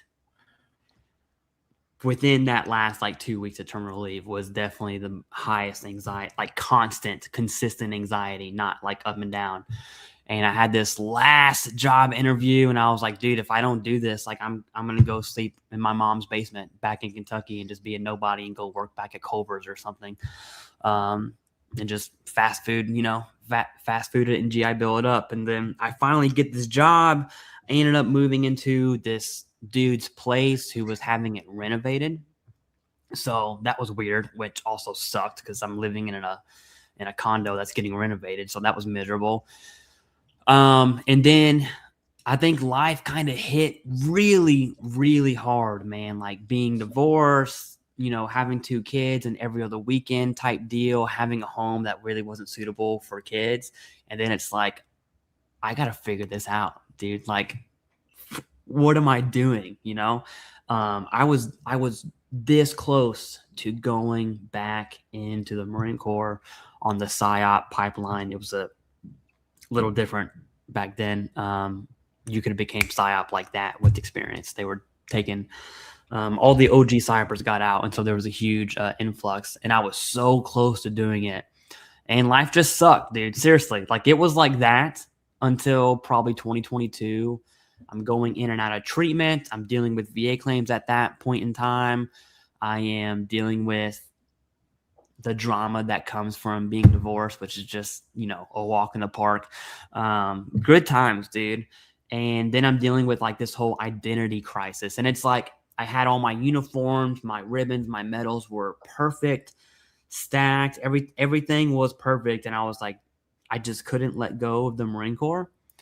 And eventually I had to throw away, I guess I didn't have to, I had to, like up here, I had to literally throw away all my uniforms and all my Marine Corps stuff. I kept everything I have is sitting right here. But I had to throw all that stuff away just to kind of like be like, yo, like I'm done with this. I have to move on. And that moving on chapter for me, I can honestly say I have left the Marine Corps in the past for sure. And I think helping veterans really helps me with that personally, right? Helping veterans in one way or the other with the video or, what we used to do or what we're doing now. That definitely helps. But I think I can pretty confidently, and I don't say it in an arrogant manner, but I think I have left the Marine Corps behind in a lot of that. The main reason for that is probably the church. We won't, I don't want to take over this podcast with that, but that for me, like a change in identity, really like my foundation was changed, so to speak. So now I'm able to build up from the foundation without having the Marine Corps as my foundation. And I think being in the infantry, I can only speak on the infantry in the PSYOP world. I will tell you my first 5 years just pumping, deploying back to back in the infantry in the Marine Corps. It is toxic would be an understatement. Okay. It is really that it's that type of environment for that type of reason. And this was, the height of the Helmand province in Afghan. And so I don't know, it's just different. And being in that environment, I always tell people I drank the Kool-Aid, but like, man, Vic and Salty, I know you guys know what I'm talking about, like that, those infantry Marines that are just born to be infantry Marines. Like once you hit that, sergeant level, you really have to be like, hey, am I an 0369? Like, is this going to be my career path, And then your brain kind of twists and you become the enemy. That's a defining moment, right? Yeah. That's a defining moment where you get so many infantry folks who go in lateral move, meaning that they go through different MOSs, should they choose, because maybe that's not their calling, but then if you keep it going, they become nuts, dude.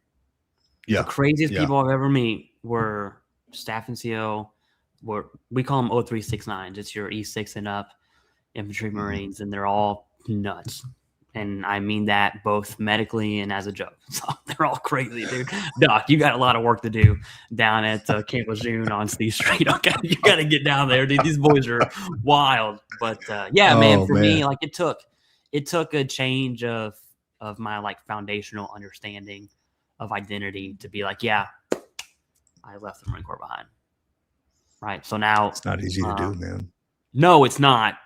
But maybe when I'm 62, I'll find myself in Salty's shoes, just being like, you know what?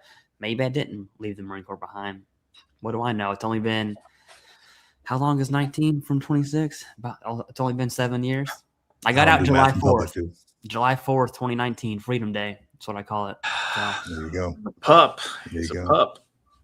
Yeah. So I'm curious to hear from some of the Army guys. Okay. Early 2000s is whenever I got out, and I'll be honest with you, like for me, the military was kind of a PTSD type situation to where my memories don't have a timestamp on it. To where for me, my memories do not feel like they were in the past. Like they feel like as fresh as a flashbulb memory or something like that, to where they're just, and Luna's gonna woof now. Okay, it's fine. But they're just as fresh as they were. So for me, that makes it hard to leave them in the past, is because there is no past, unfortunately. It's as if it happened yesterday for me. And it's kind of odd that it does that. And also the E4 Mafia. Did you guys forget the E4 Mafia? I'm a card carrying card holder here. Okay. Still got my card. Like I will tell you what, if somebody called me up and found my phone number and they were 2 states away and they had a flat tire, my ass would be in the truck driving to go help them with that nonsense. Like that type of camaraderie of, yeah, I got the shovels. Did you get the lie? I mean, I don't want to go too crazy with that, but like statute of limitations, man. Yeah, it's just very weird because you can I've never had a circumstance before the military to where I can go 6 months to 8 months to a year without talking to somebody and then talk to them as if it was just yesterday that we started talking. And it never, you can just let the friendship go, pick the friendship up, let the friendship, and they don't care. Nobody cares. Everybody involved understands that this is how this works. It's the E4 rules. And I don't know, for me, it's different. It's hard to let go of the rigidness of the thinking like projecting my own beliefs onto others. That's one of the problems that I have, is like, I have a very, and this is me, I'm just going to share with you an honest fact. I cannot stand incompetence. Like, incompetence to me, I would be, somebody could do something really bad to me, but if you're incompetent, I can't forgive that. Like, you have got, like, I don't know. There's no therapy for it. Like, I think it's brain damage at this point in time. But the military gave me this really weird thing. I know. It's okay. We're talking about incompetence. I know you don't like that too. She doesn't like that either. Trigger words. We definitely, she knows that daddy gets upset about that, and it's fine. But no, incompetence is just like, that is a trigger point for me. Like, you can be anything. You can be wrong, you can be right, you can be whatever you want to be, but don't be incompetent. Like, in medical situations, I know where it stems from, actually. I've traced this back. Somebody was deeply injured in the military, and everyone was freezing around me. Like, nobody acted. Like, they all froze. And I'm the only one that started to act. And then the sergeant came over, and they were like just screaming at people. If you're going to be you're either going to be a participant in life, or you're going to be a bystander. And I don't got time for bystanders. Okay, you're going to get somebody killed. Get out of the way. Let the participants get in here. And that's one of the things where, like, Doc, you can attest to this. Sometimes, whenever people are in high stress situations where medical, people are dying and whatnot, that kind of stuff ingrains in you, and you sometimes can't not turn that off. And I have that problem, unfortunately. Some of you guys will see it in my videos sometimes, whenever like somebody will say something and it bothers me, and you can tell it bothers me in my videos. And that's it pushes on that button, and I don't like that button, and I got to stop myself. Like, my wife needs like a turn off my computer button whenever I'm about ready to start a video or something. She's like, and then turns off. I don't know.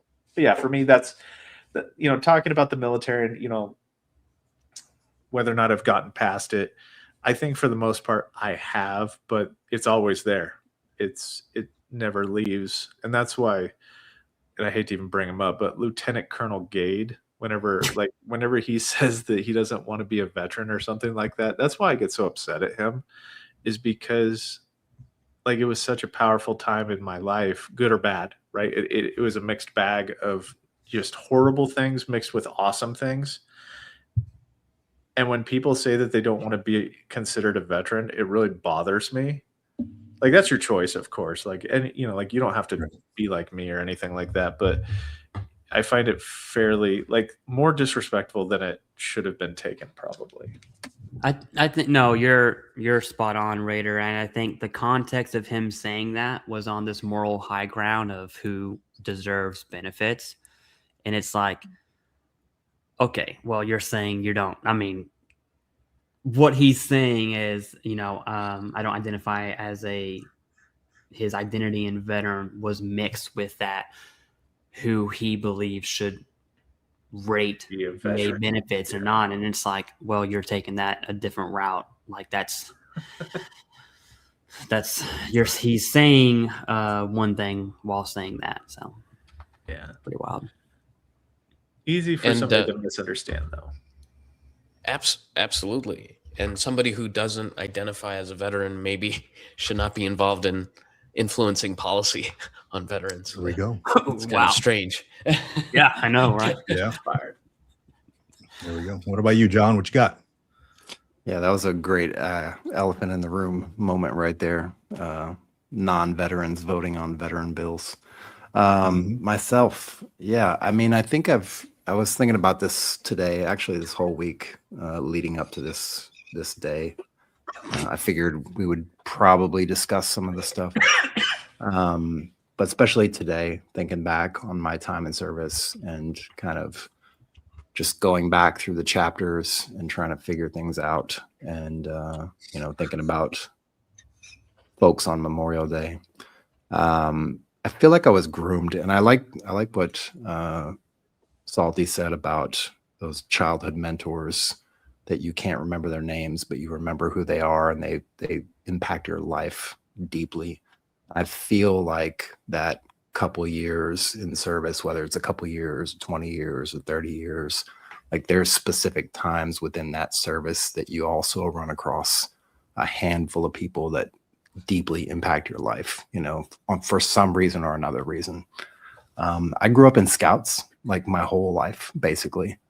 And from, Tiger Cubs to Cub Scouts to Boy Scouts, etc.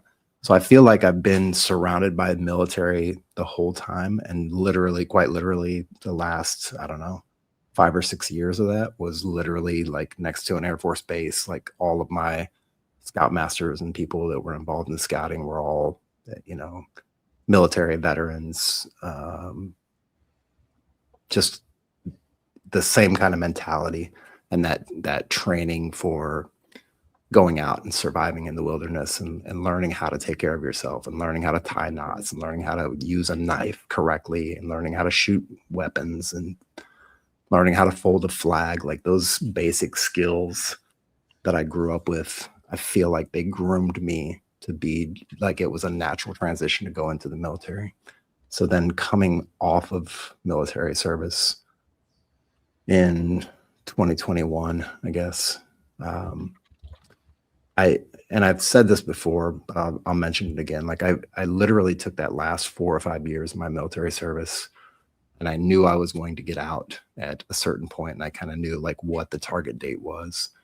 And I really sat down and I mentally put myself through this scenario where I was like, okay, I'm going to mentally prepare and start acting like I'm already retired before I get to the point of retirement. But that could work in another situation where you're getting out after 6 years of service, the same kind of thing. Because I knew that it was going to be a big jump going from, 10, 20, 25 years of military service, deployments, and all that other fun stuff that it entails, and then switching over to civilian life. Because I knew how hard it was coming back from a deployment to come back to regular civilian life. So I figured the military transition to civilian life was going to be similar. So I literally started preparing myself for about 4 or 5 years before that. I don't feel like it was that big of a shift. And lucky for me, I was in a similar situation where I found myself jobless for about 3 years after I got out of the military. So I had a lot of time to think. I had a lot of time to sit down and write. I had a lot of time to go over things. But like I said, I spent a good portion of the last 4 or 5 years just kind of mentally preparing myself already for going into civilian life. But as far as getting to the point where you leave that behind, I don't think I'll ever leave it behind. And I really want to tie it into what Raider said about being even keeled, making decisions about stuff. On as far as people, celebrating them or not celebrating them, and having that even keel of almost a stoic kind of stance. It's like you're not overexcited, you're not underexcited. I incorporated that into my lifestyle as well when I was thinking about transitioning out of the military and getting to that point where I got out. So for me, it was like, it wasn't this big celebration. Like it was literally like, here's your 214. It's signed, and now there's the door, and see you later, and enjoy the rest of your life. Pick up your, your veteran ID card in a couple months or whatever, and turn in your CAC. So I took that, and I took that mentorship kind of piece, and I wrapped that all up, and I'm still figuring it out.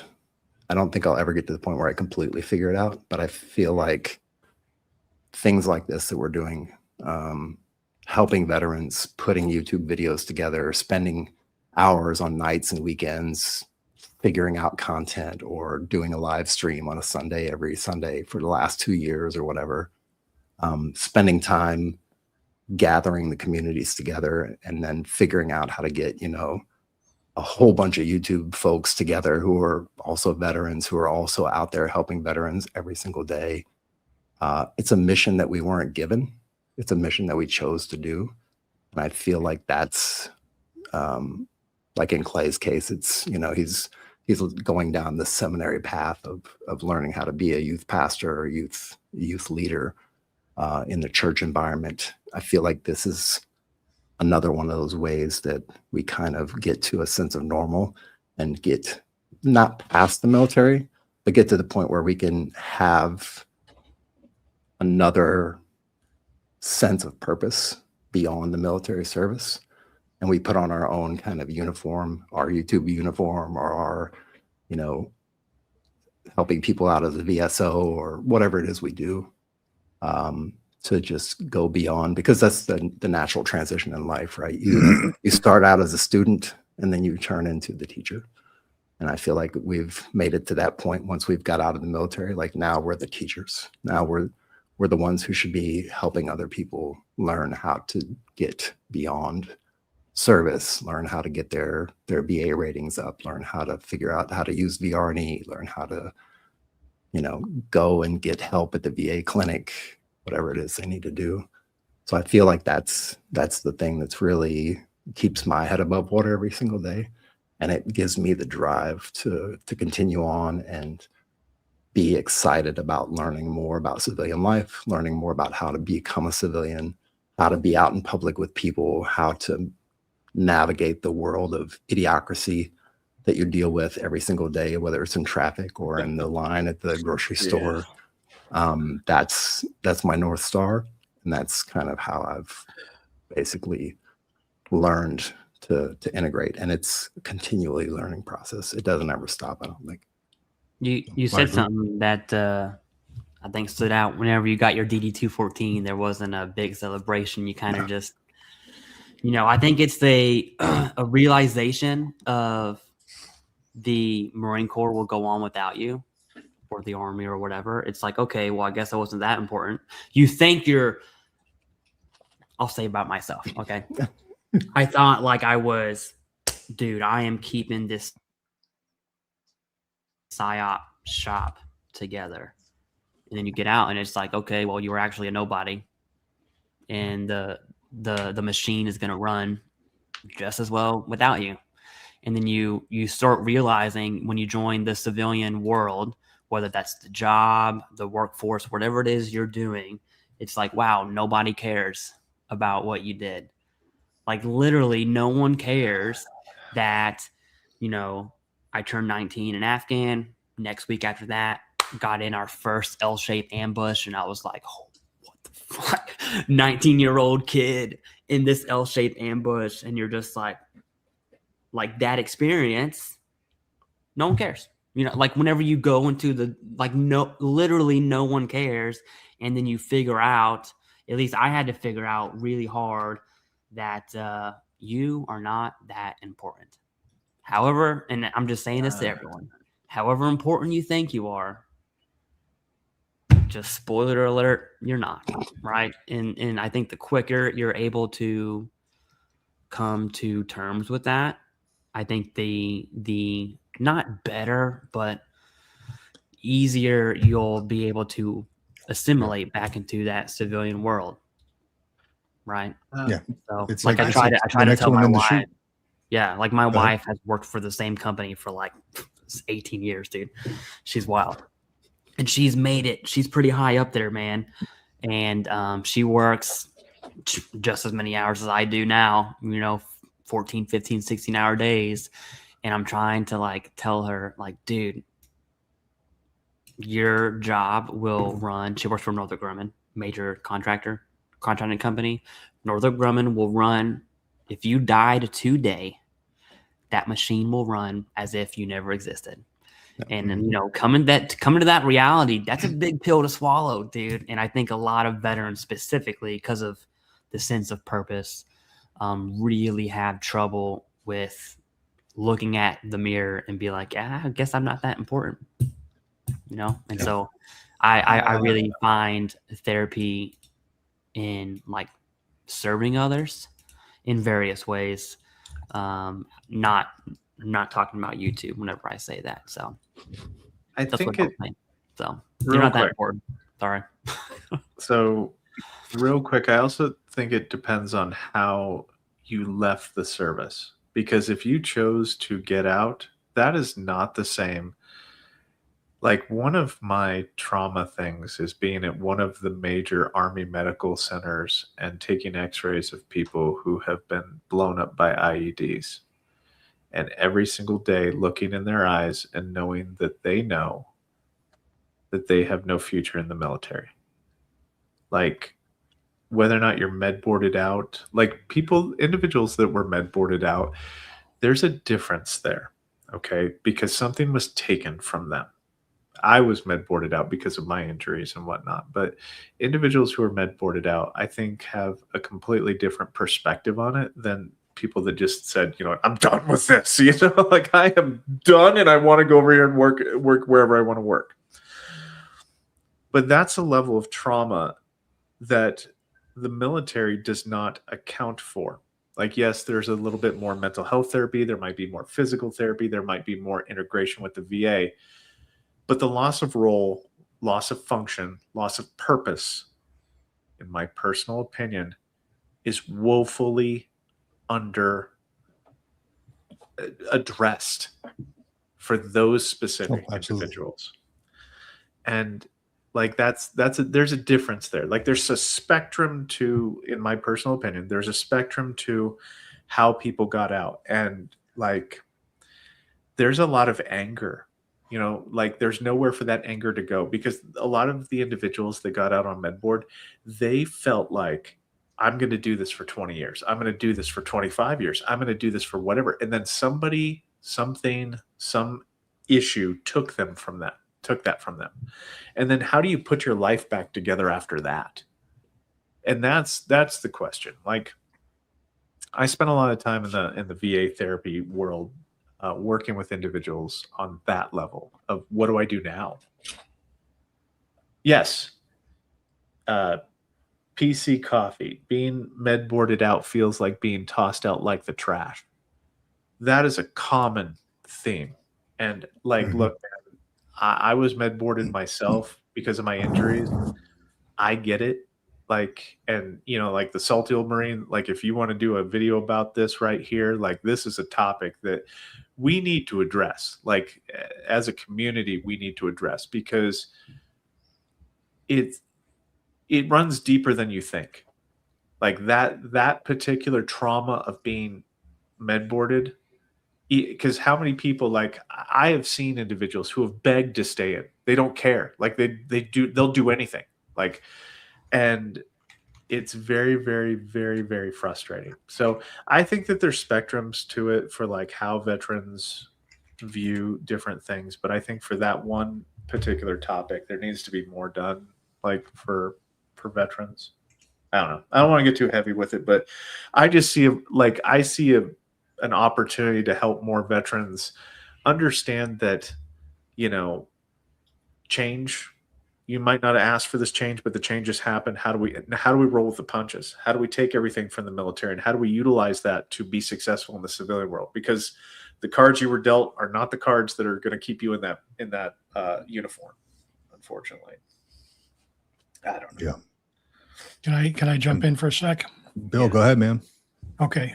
I'm sorry. I got a couple of things I want to say. First of all, Clay, thanks very much, man. When you see my video in about 2 weeks, it talks about the machine. I filmed that yesterday. Okay. I did not steal this idea from you. I'm just surprised you're scheduling 2 weeks in advance, dude. You're a machine. Amazing. No. Machine.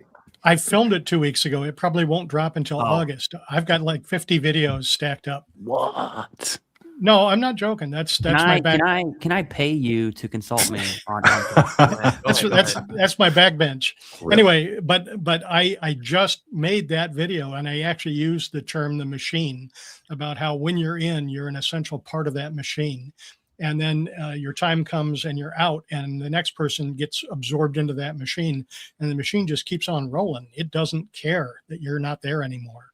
So you're absolutely right. And I actually, for some reason, I used that exact same analogy. Now I want to mention something about something Vic has been talking about on his channel recently. He talks about stoicism.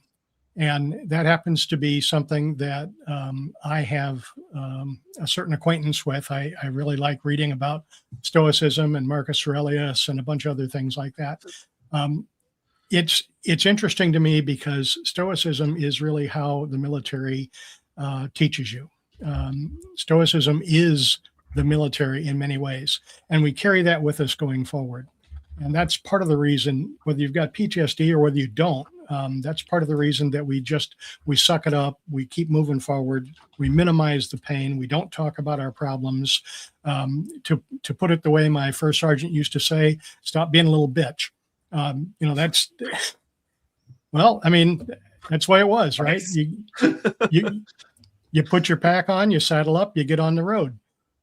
So what I've begun thinking about recently is that Stoicism serves military people very, very well.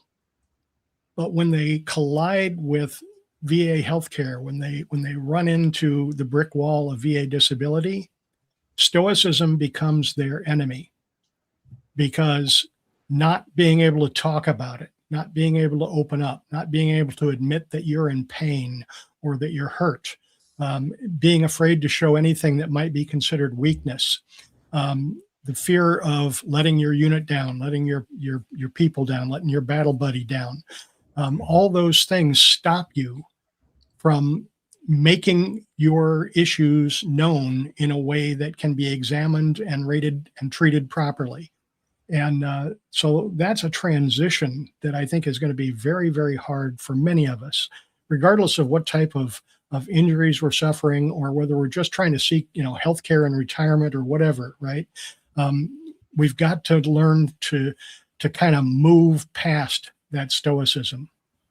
Now, last thing I want to say, and then I'll shut up. Raider was just talking about getting med boarded. I was not med boarded. I served my time and I got out. But just to keep it brief, I came back from Okinawa on what they call W-95 orders. What that meant was they kept me a little bit past my normal discharge date so that I could serve the full year in Okinawa. So when I came back, I was past my due date to get out. So they just sent me straight to SEPS platoon, and that was it, right? So we spent a week in SEPS platoon, and when they put people in SEPS platoon, I was at Camp Pendleton, and it was with people who were being thrown out with bad conduct discharges, people who had been court-martialed, people who were just getting out like me, and they treated us all exactly the same way. We had 4 formations a day. If you were a half a second late to formation, they'd take a strike instantly, no questions asked. We went on work parties all day, every day.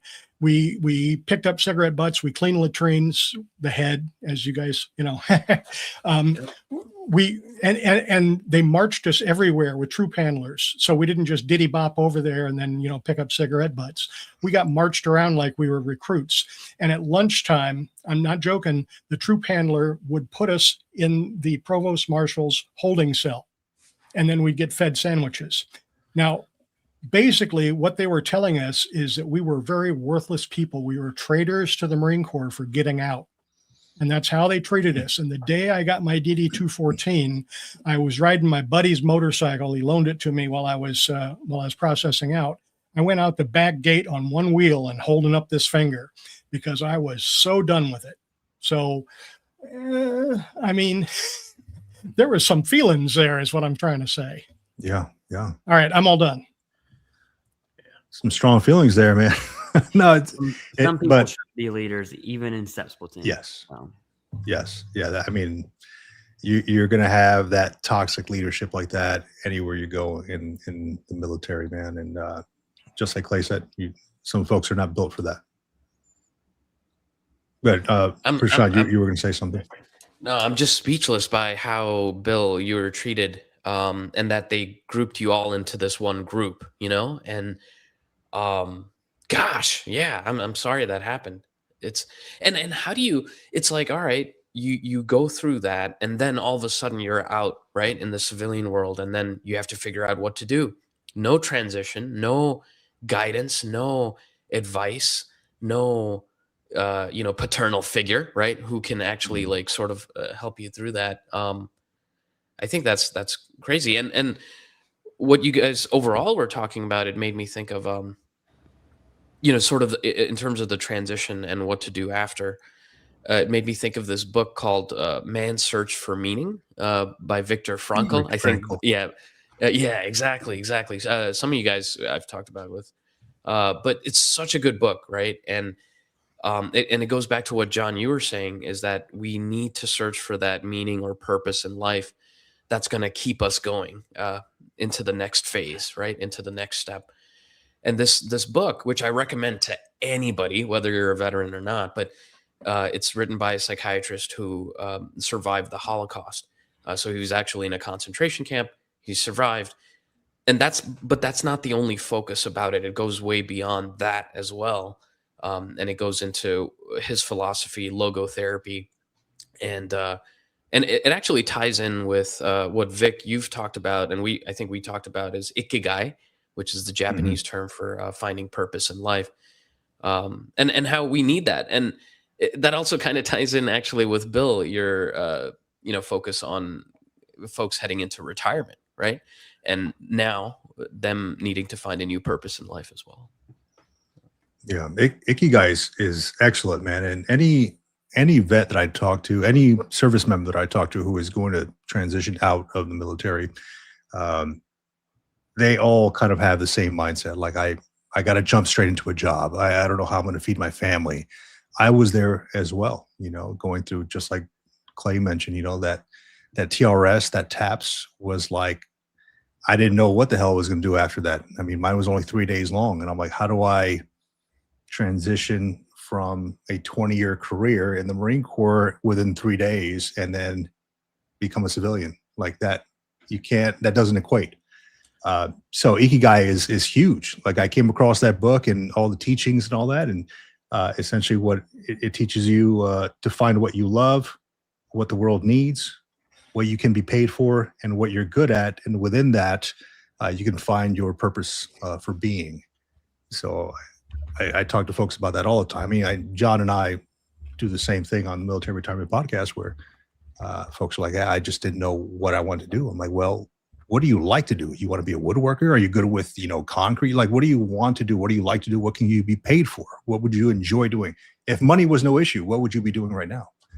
And they're like, oh, I guess, it kind of leads them down, or I don't have all the answers. It just kind of leads them down a path, and that's something that has definitely helped me and helped me find my purpose now after the uniform. I got a question for you, Doc, right? And I think it does go into the transition talk too. Raider and I were talking, I don't know, last week. I mean, we talk every night. He whispers sweet nothings into my ear every single night as we're on BBMS looking at veterans' stories. Telling stories. That's proud. The conversation came up, and it was right. So we have veterans who are 100% right now as clients who are just submitting every claim under the sun, and we're looking at this like, what are you doing, dude? And we can see their claim time. They've been doing this for 10, 15, 20 years. And that's not, I'm not making that up. Okay. That's a thing. And it got me curious thinking, like, if you're serious about doing your own VA claims, it's going to consume a large part of your life. And the question I wanted to pose to you is like, man, like, do you think there's an addiction to the VA claim process, like as a veteran who's learning this system, who's working the system? And I don't mean that in a fraudulent tone. I just mean playing by the rules and regulations that the VA and Congress has set, daily. And then like being recognized for, your right index finger, which if it's service connected, it's going to be 0% anyways. But I'm not kidding. We got 100%ers who want things connected that don't matter. And I'm curious, it's not just one person. There's a lot. It's enough to be like, okay, what are y'all doing? Like and the fight. Like they're addicted to the fight. They're addicted to the conflict. They're addicted to the fight. Like, and they didn't plan, like they set in a long-term goal, and then whenever they get rated wherever they feel like being rated, it's like they don't know what to do. There's a cliff at the end of this goal. Once they get there, there's nothing for them. Like, they don't know what to do, and so they just keep doing it to their own detriment. mind you, like to their own detriment. People will file the weirdest things that will screw up their rating. And it's like, please don't do that. Please do not file that claim. I beg you. Like, I get the principle of it. Like, some people have a principle issue to where they're like, look, I don't want major depressive disorder. I want PTSD. I want them to admit that they caused me trauma. And I'm like, okay, but that's not how that works, right? Like, that's, I don't know. It's kind of weird, but carry on. Yeah, so I guess the question, Doc, is like, is that an addiction that I guess you see on you, because you're in the space as well, right? Yeah. Is that a thing? This is a good question. So I'll be honest, like, I don't see as much of that because I am mainly dealing with, these mental health claims. Usually folks are not 100%, if somebody is 100% and they're seeing me, it might be through a law firm for like aid in attendance or something like that. So it's not as common for me. I believe you. I'm just saying that I don't see it as much. So this is good information for me. Now, as I'm thinking about this, the first thing there are a few things, but the first thing I thought about is what Raider said, which is it's a principle.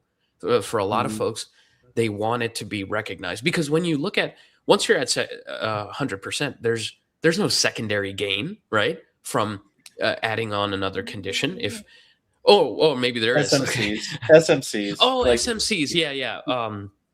That's a good point. So I guess aside from that, or like, okay. So how about the conditions? If SMC is not on the table, like I'm talking like someone's claiming a right index finger or just something stupid.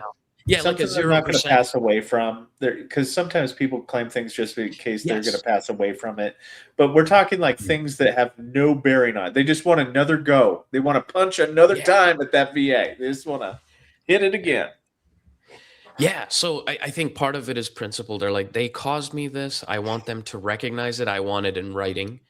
But there's something else, and I've thought about this, but I wasn't able to really verbalize it or understand it, is that there is an addiction to the system and to understanding the system and sort of continuing this fight. It's kind of like what Raider said, continuing the conflict. And that can, from what you're saying, that can become the person's purpose, right? The purpose in life is to continue that pursuit of these other conditions that they want to get connected as well, beyond 100%. Monetarily, it's not going to benefit them at all, but it continues to get them to log into, the portal, check, upload new evidence, new information, gather, strategize, personal statements, supporting statements. There's like this whole thing around it, right? Because, submitting claims is difficult, right? And it's a whole process. So I can see that becoming a thing. And then going deeper, like, okay, you got to watch YouTube videos about those conditions. You got to read up about those conditions in the CFR. And maybe that becomes the purpose in a way. Maybe an unhealthy. Because they've been doing it for years, right? Like most veterans, like the average veteran, I don't have any statistics on this or any paperwork to back this up, but you're looking at probably 10 years minimum that most veterans spend in this really abusive relationship with the VA. Yeah, I got a follow-on question too. No, that was, dude, I'm telling you guys, Raider drops some really funny jokes every once in a while. Not all the time. He's not really a funny guy, but every once in a while he's got some. No, but here's the bomb. I think it's more related to transition too. And speaking for myself, like whenever you're getting out, assuming you missed your BDD claim, like I didn't even know that existed. Failure on my TRS people, but whatever, that's a different conversation. Right, you're getting out. You have this abusive relationship with the VA.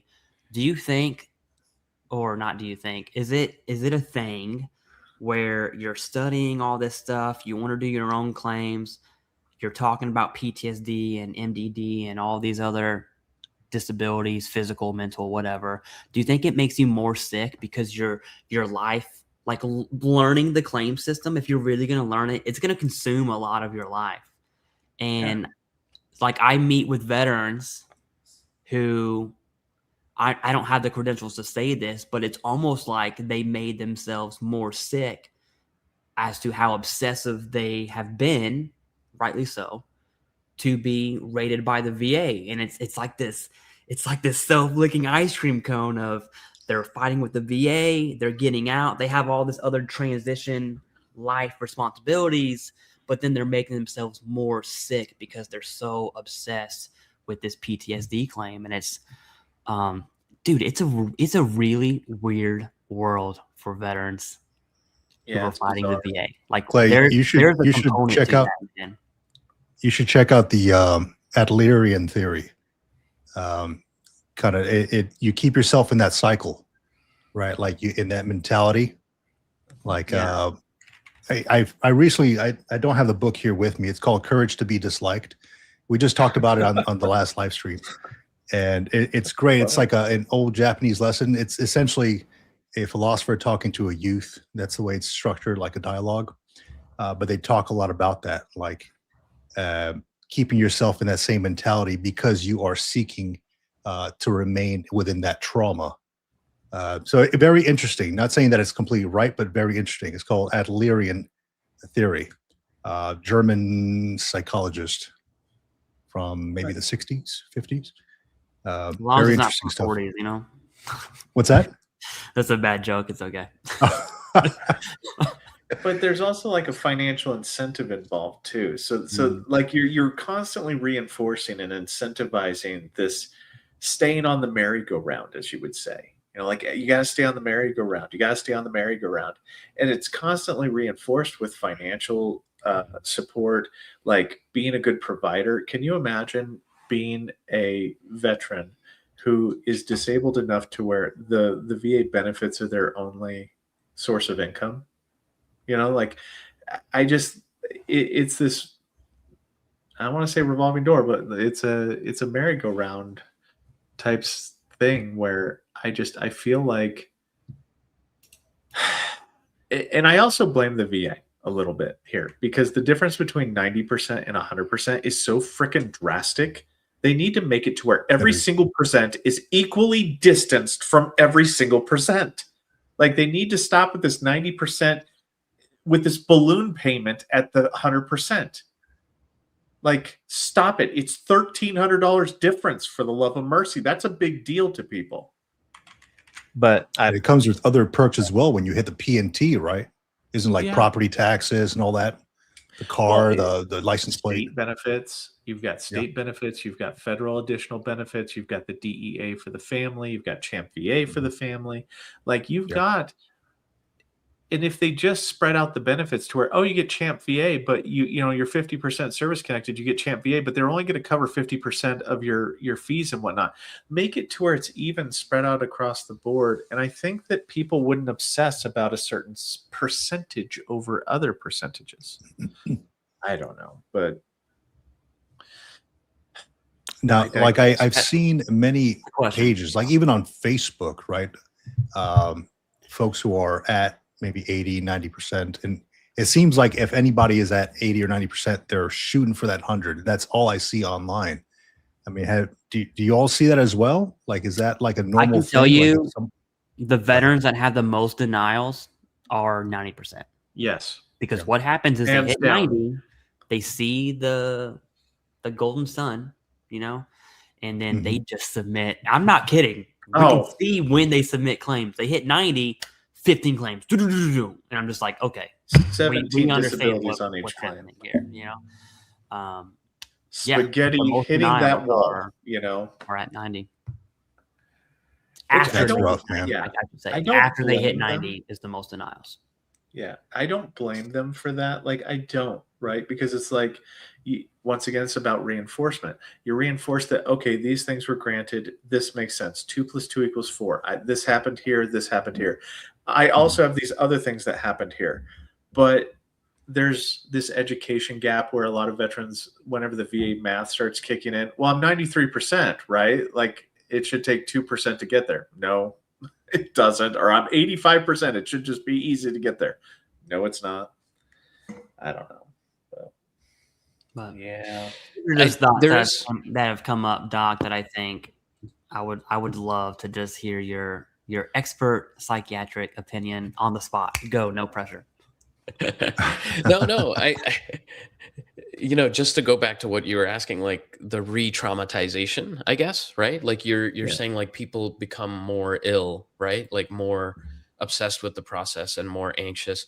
It kind of goes back to like when you're doing trauma therapy, if somebody's mood is very destabilized, right? Like they're really not doing well with their mood, so they're in maybe like a severe depressive episode, you don't want to do like processing therapy of their trauma, right? Like because at that point they don't have that emotional resilience to withstand that type of therapy. And so you want to save that for a different time. And there are some people where you might never want to do that, right? Because going back to that maybe destabilizes them too much. I do think that folks going through the process and, you know, applying or reapplying or whatever, higher level review, there is a re-traumatization that occurs because they have to go back over everything. They have to say, okay, how else can I prove that this trauma occurred during service? I have to go back and think about it. So all the triggers are coming back, right? All the symptoms are coming back. I have to go back and find somebody who I served with who might have known about that trauma. And then So I mean, I agree completely that it can make the person have more symptoms, right? Just to be able to get that thing connected.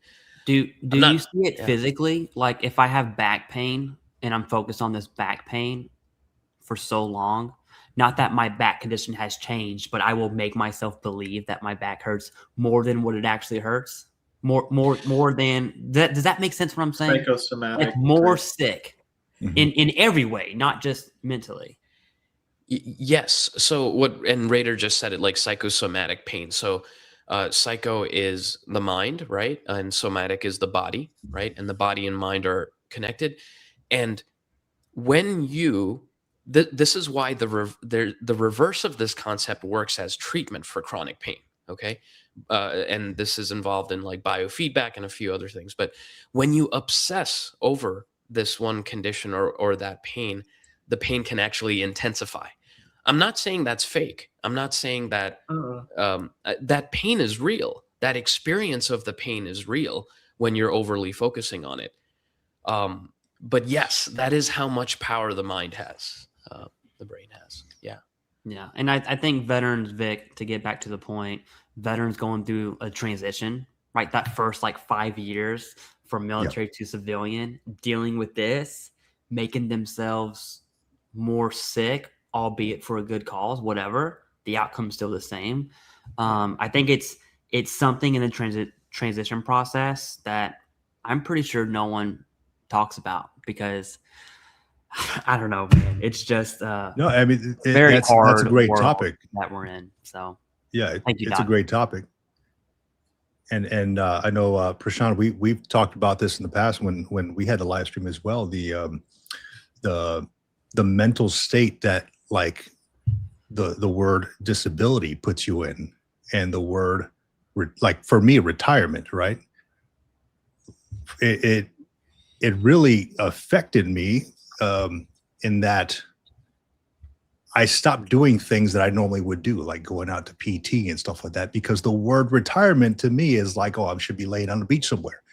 And then going outside to try to go and PT again, or doing things that I'm supposed to do to stay healthy. Oh, well, I'm technically disabled, right? I have a disability rating, technically disabled. So maybe I don't have to do these things anymore. And that is a mental block that I've had to get past as well. And I'm wondering if anybody else has ever had something like that mental block where these words, these things just remain in place and keep you from doing or being your best self.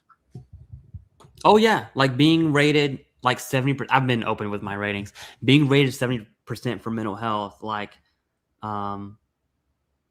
arguably I shouldn't be married, right? Like that's your relational social aspects. And I don't know the science on this. I'm just going to speak for myself. I have to try really hard to stay married, you know, and try really, really hard to be a good dad. Where some days I just want to go full Kyle and like punch a hole in the wall or break something. Like there's definitely those moments, and that would be on like the small end of the scale though. But like, yeah, it sucks, dude. And so how do I be like, okay, I am 70% mental health. How do I not let that block my view of not being a douchebag, for lack of a better term, right?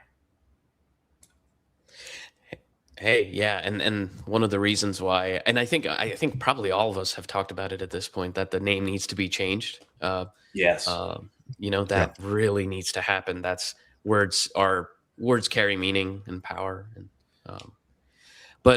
I'm so sorry, guys. I do have to hop off. I apologize that I have to hop off early, good. but thanks so much, for the talk, and thanks for everybody for tuning in. Thank you. Yeah, thanks, Later, guys. Prashant, man. Thanks for coming Yeah. on. You're awesome. Thanks for hanging out with us, Doc. You are awesome. Thank you. Thank Look, you, guys. I'll be honest. One day, I want Doc and Salty Old Marine and myself, and maybe all of us. I don't care.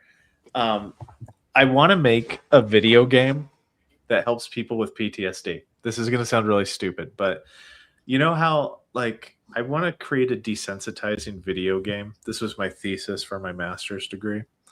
I want to create a video game that incentivizes players to do actions and behaviors that are somewhat normal, like driving near the trash bag. You get extra points, like on the video game type thing, to where you don't avoid the trash bag. You get extra points for doing that. Do you kind of see where I'm going with this, Salty Old Marine? Yeah, but I'm not that guy. Yeah, you gotta create the video game, dude. You gotta do it. We'll all get equal shares, man. I wish somebody would do that. Like, Well, now that you let it out of the bag, somebody in the chat's going to take it now. So that's fine, but this is That's forever. all good. This is forever. Yeah. So I get I'm first like, dibs. light up that bag, man. Light it up.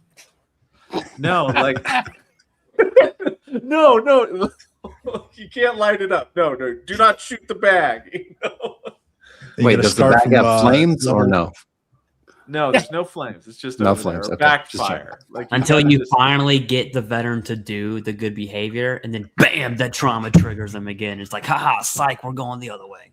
No, but like exposure therapy, like there's so many scientific studies that the VA kind of does for veterans with like the science of mental health and the science of physical trauma is evolving over time. Like they're coming up with new ways to treat illnesses. They're coming up with new ways to treat things. I just think that it would be kind of cool with the generation that we're kind of working with, the kind of online digital generation. I think that it would be very interesting for them to create a biofeedback video game that would help them, that would help veterans, because they do it with VR currently. Sometimes they'll do exposure therapy with that. But I think it would be nice to have like it, because we talked about it like way back in the day. We talked about a video game that could be used to train service members on how to identify IEDs. I trained on this, where they took us through a 3-dimensional room type thing, and we had virtual reality, and then they would train us on like how to identify threats and whatnot. They need to do the inverse of that, where they teach you they civilianize you back into civilian world, I guess is my thing. I don't know. I think it would be cool, but Dude, there's we call it the ISMET. Do you know what that is, Vic? Are you? Oh, absolutely. Yeah. Okay. The indoor rifle range. Yeah. Yeah, so the ISMET, there's the rifle range one. That one's whack. There's like the 50 cal, the 240. There's you're in an MRAP, you're in a turret. It's essentially it's a immersive, not VR. Yes. It's immersive training simulator. That's awesome. There's one for the fires community. Whenever calling down fire, doing that stuff. yeah. I could totally see there being a mental health version of that, because that's what you use for training, right? And if you're using a system like the ISMET for training, is there a ISMET equivalent on the healthcare side? I mean, I don't know, dude, but if you figure that out, I want share holding. Yeah, order no, with everybody. Like, we just need to get backers, because honestly, if you could make it to where there was some kind of like tournaments, financial incentive, like you have to get buy-in from the people. Like nobody's going to, if you drag somebody to something they don't want to do, they won't find any benefit in it. But if they become muscle memory to undoing the bad muscle memory, because think about it this way, coping mechanisms in country served you well. Once you leave country, those same coping mechanisms, they're no longer needed. They're antiquated, they're outdated. They don't necessarily help you thrive in the civilian world. They might let you catch a charge or something like that, you know, like you might get arrested one night. But it would be interesting to have that particular, like some kind of immersive therapy that way that incentivizes you to want, like maybe even financial incentive for people, because that brings people to the table. But it's something that I'm hoping that the VA, like I really wish, and I'm going to transition into this and I'm sorry, I really wish Doug Collins would do more of this, where he talks about how the VA, like that's what I want to hear from him, is how is the VA helping individuals with this disorder or that disorder or this disability. I wish he would do more of that. And I don't know. But that's my 2 cents. Well, I'll tell you what, Raider, and I'm glad you brought this up. I didn't know that this was floating around up there. I'm doing a master's in behavioral psychology, and I recently connected with the psychology department over at UCLA. I sat down and had coffee with these two, the associate professor of psychology and another PhD who does algorithms for that department. And so right now they wanted to connect with me via, this whole veteran thing that we do and talking to vets. And they were interested in like a veteran. They're doing a friendship study right now. They built an algorithm to see how well people mesh together, mesh well with somebody else. Kind of like a dating app, but like for friends, right? Okay. So I kind of introduced that, like, hey, what about something like for vets, right? Like some vets don't know who they mesh well with, and it takes them through an algorithm, and then you would have to do the work behind it and actually meet up for coffee or go fishing or whatever it is and see how well, and then it reports back how well everything's going. So I mean, if you're interested in doing something like that, I can pitch this over to them, where we can get together and talk to them about potentially doing something like this, because they're switching from like the civilian friend side, and then they got a hold of me. They're like, hey, we want to go full force in with this veteran stuff. And sure enough, when I looked up some peer-reviewed research from this lady, and I saw she's in UCLA. She's like two hours away. Let me get a hold of her. And then we sat down for some coffee. They came over here to San Diego and, just talked about it. So definitely something that could happen. I mean, I just think it would be quite interesting, especially for individuals like myself that appear to be more trapped within their home than they shouldn't be. But could you imagine if you had like VR headsets, like the government would send VR headsets and whatnot, and you had a special program that you could have one that was just for therapy, but you could also have one that's like more of a social group therapy, where it's like, hey guys, today we're going to climb the pyramids together. And you go, how if you go onto Google Maps or Earth or whatever, and you can look and see, like you can go there and see the camera type thing.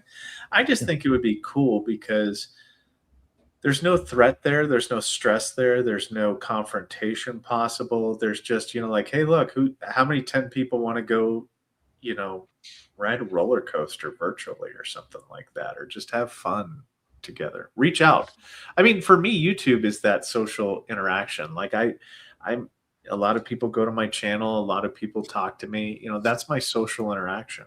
If I'm being quite honest with you, like if I didn't have this, then I wouldn't have any social interaction. But I don't know. I just think that there's a lot of more things that I don't believe that and I don't want to be negative with this.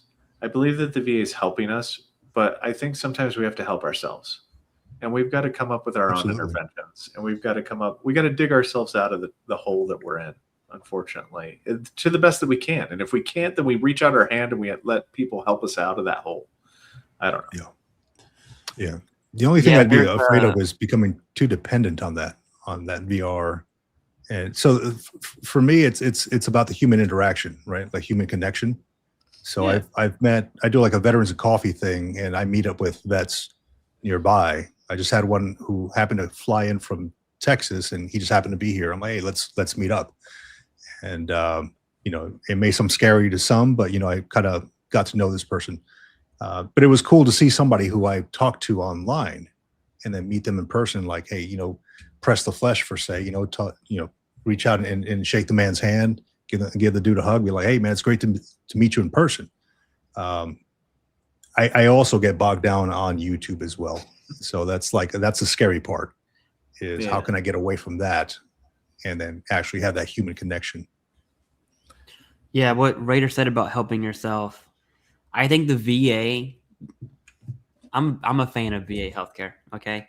I think they're very good at treating symptoms, not necessarily the cause or the root issue, but they will definitely give you you ask for some medicine, you're going to get some medicine, all right? Or physical therapy or whatever it is that I will bet my life on. And they're really good at that. What they don't do is any sort of holistic healthcare whatsoever. And I think what you said, Raider, like you have to, like you said, do it yourself, or I forgot what you just said it, but like the ownership of your holistic healthcare, it is on the veteran, right? And you should not rely on the VA for holistic healthcare, because that's not what they're doing, right? If you want to treat a specific issue, they're really good for that, right? And I use the VA quite regular, at least once a month. Go to VA DC. It sucks every time, but I don't think it like holistic healthcare is just, it's different. So it is. The VA is not doing it, and I think veterans ought to take more responsibility. People get mad at me when I say things like that, but I think the veteran community should take more responsibility on their own healthcare, because no one cares about you except you, more than, and you're not that important. I just wish there was more like weight management programs, like free gym memberships by the VA. That would be cool, right? That I would mean, be very obviously, cool. if you're in Italy, right, it's going to be kind of hard, type thing. But like if weight management's such an issue, then maybe a free gym membership to the gym of your choice, or if you have limitations, like, I don't know. I wish there was a little bit more critical thinking and problem solving in how to work around the treatments, right? Like working with veterans, like if the veteran community is resistant to something, like if obesity is a major factor, then if you hit a brick wall, you can't just stand there and look at the wall. You got to go over it, around it, under it. You got to figure out a way beyond it. And I'm hoping that I'm hoping 2027 becomes that year. I hope that because I know that Doug Collins is doing a major update to the VA, right? To all the background technology and all that kind of stuff. I'm really hoping that 2027 turns into the year of expansion on therapy, be it physical or, like different kinds of treatments and whatnot. I'm really looking for that. And I'm hoping that comes out. That would be great. I mean, they have the VA has the VA Move program, but you have to do the steps to get there to get the assistance, right? But a gym membership and just hey, have you logged in, so many days a week, something like that would be beneficial instead of just going through these 90 days of whatever classes and nobody wants to sit through. Yeah, the Move program is like being forced to go to a group meeting that you don't want to go to, right? And think about rural veterans, hey, your nearest healthcare center is 120 miles away. You want to go to 120 miles away and go walk around with some other people? No. Sorry. It makes no sense to me. I don't know. They start building some mobile gyms, just haul a gym in the back on these quad cons or something. Dude, I know they got hit gyms out here with pull-up bars and stuff. Let's do it. Let's just do some veteran VA style. Hey, let's get a truck, go visit some folks. I do think, for the record, I should say I'm not active. So that's, you guys take that. Y'all, I will see y'all at the gym. That's great. I will. I mean, but whatever it is, give them medication management for it, give them the Move program, but more options. Veterans deserve more options. They shouldn't be if the options are the the options for the civilian world should mirror the options for the veteran world. And I don't sometimes like, and I personally feel this way, and if somebody disagrees with me, that's fine. I'm tired of being a second-class citizen when it comes to the type of care that I get at the VA. Like, I don't mean to be a jerk face or nothing like that, but why is it that my children can get medications that I can't? Why is it that they can get care that I can't? Why, like, I don't know. I thought we were supposed to get like the best care. The VA has the best care. Well, if it does, then that should carry the civilian world. Surprise! Surprise! Surprise! No, so I'll tell you I'm connected with this gentleman. He's he's a VFW commander here in SoCal, and he's a retired Navy SEAL. And I won't share too much of his stuff because I know he'll be running for this position here soon. But the idea here is to at least turn the VFWs into these holistic centers. So there's going to be a lot of pushback because, as I understand it, how it was explained to me was, there's a big, drinking culture or at least bar culture, and they don't want, older generation doesn't want the bar taken out. And he wants to turn these things into like holistic yoga studios and things like that. So at least he's getting pushback at his level right now. So I'm curious how it's going to go, but it sounded great. Like they're, kind of sitting around and they're going to do acupuncture, have somebody like a masseuse on staff. They're at the VFWs, meditations, things like that. Cause I think that's what a lot of the younger generation is seeking.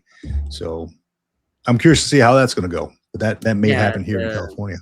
The issue on, not to target VSOs, but oh boy, do I have a bone to pick. I've been talking with VSO. I started the channel with Del Craig Graham Veteran Foundation, accredited VSO out of Oklahoma, did online stuff, talked to high national leadership in VFW.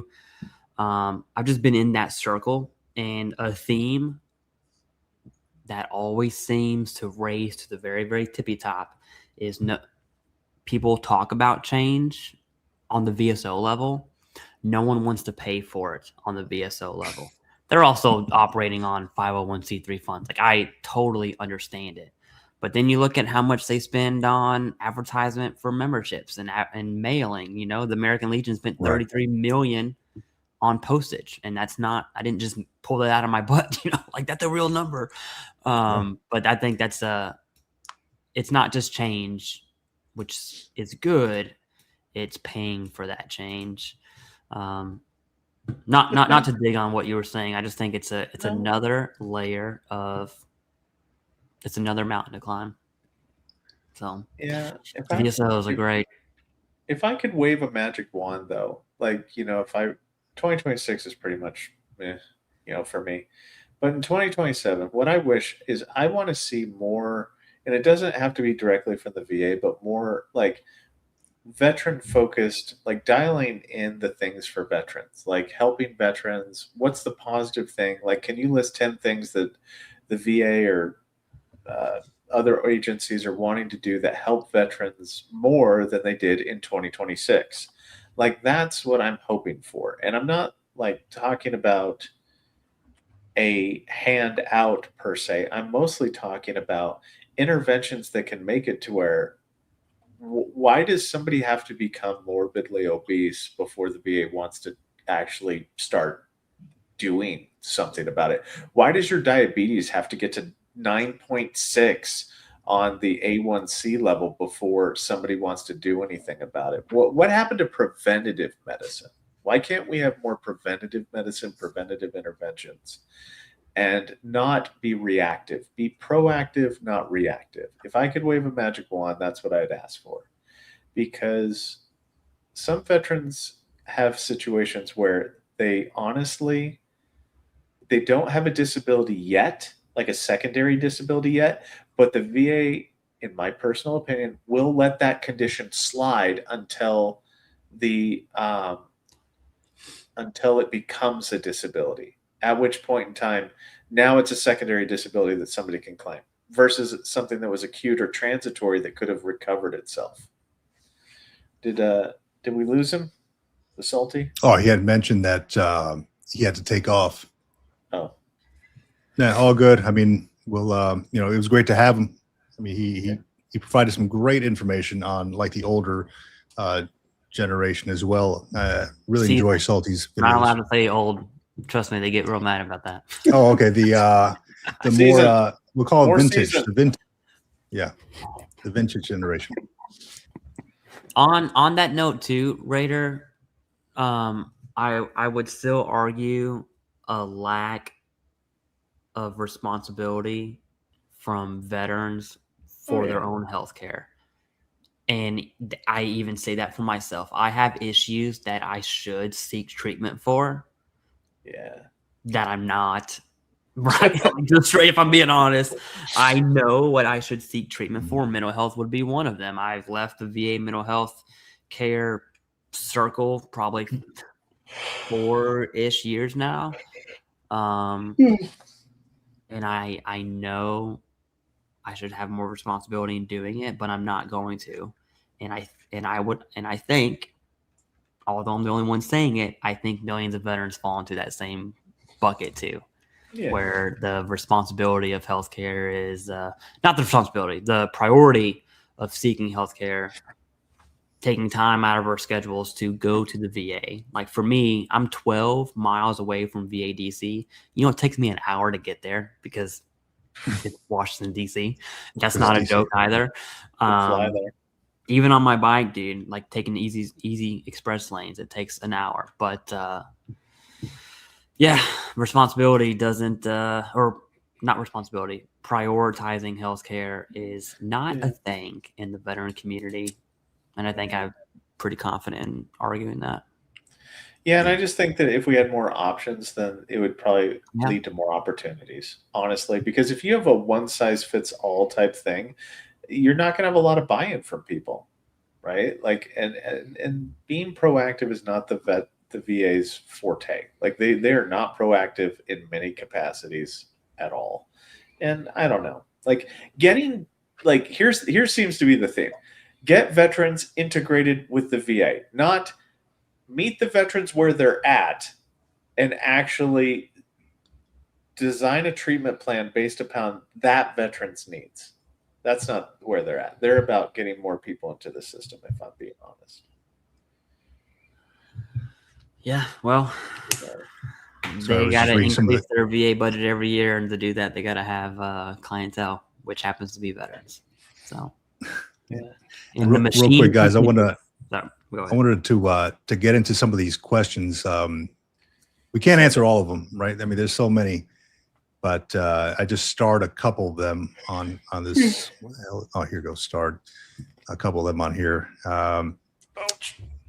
So here from Navy Cop here, I'd be interested to hear. Oh, well, can't hear from Doc Sharma now. He's we'll get back to you, Navy Cop. I promise you.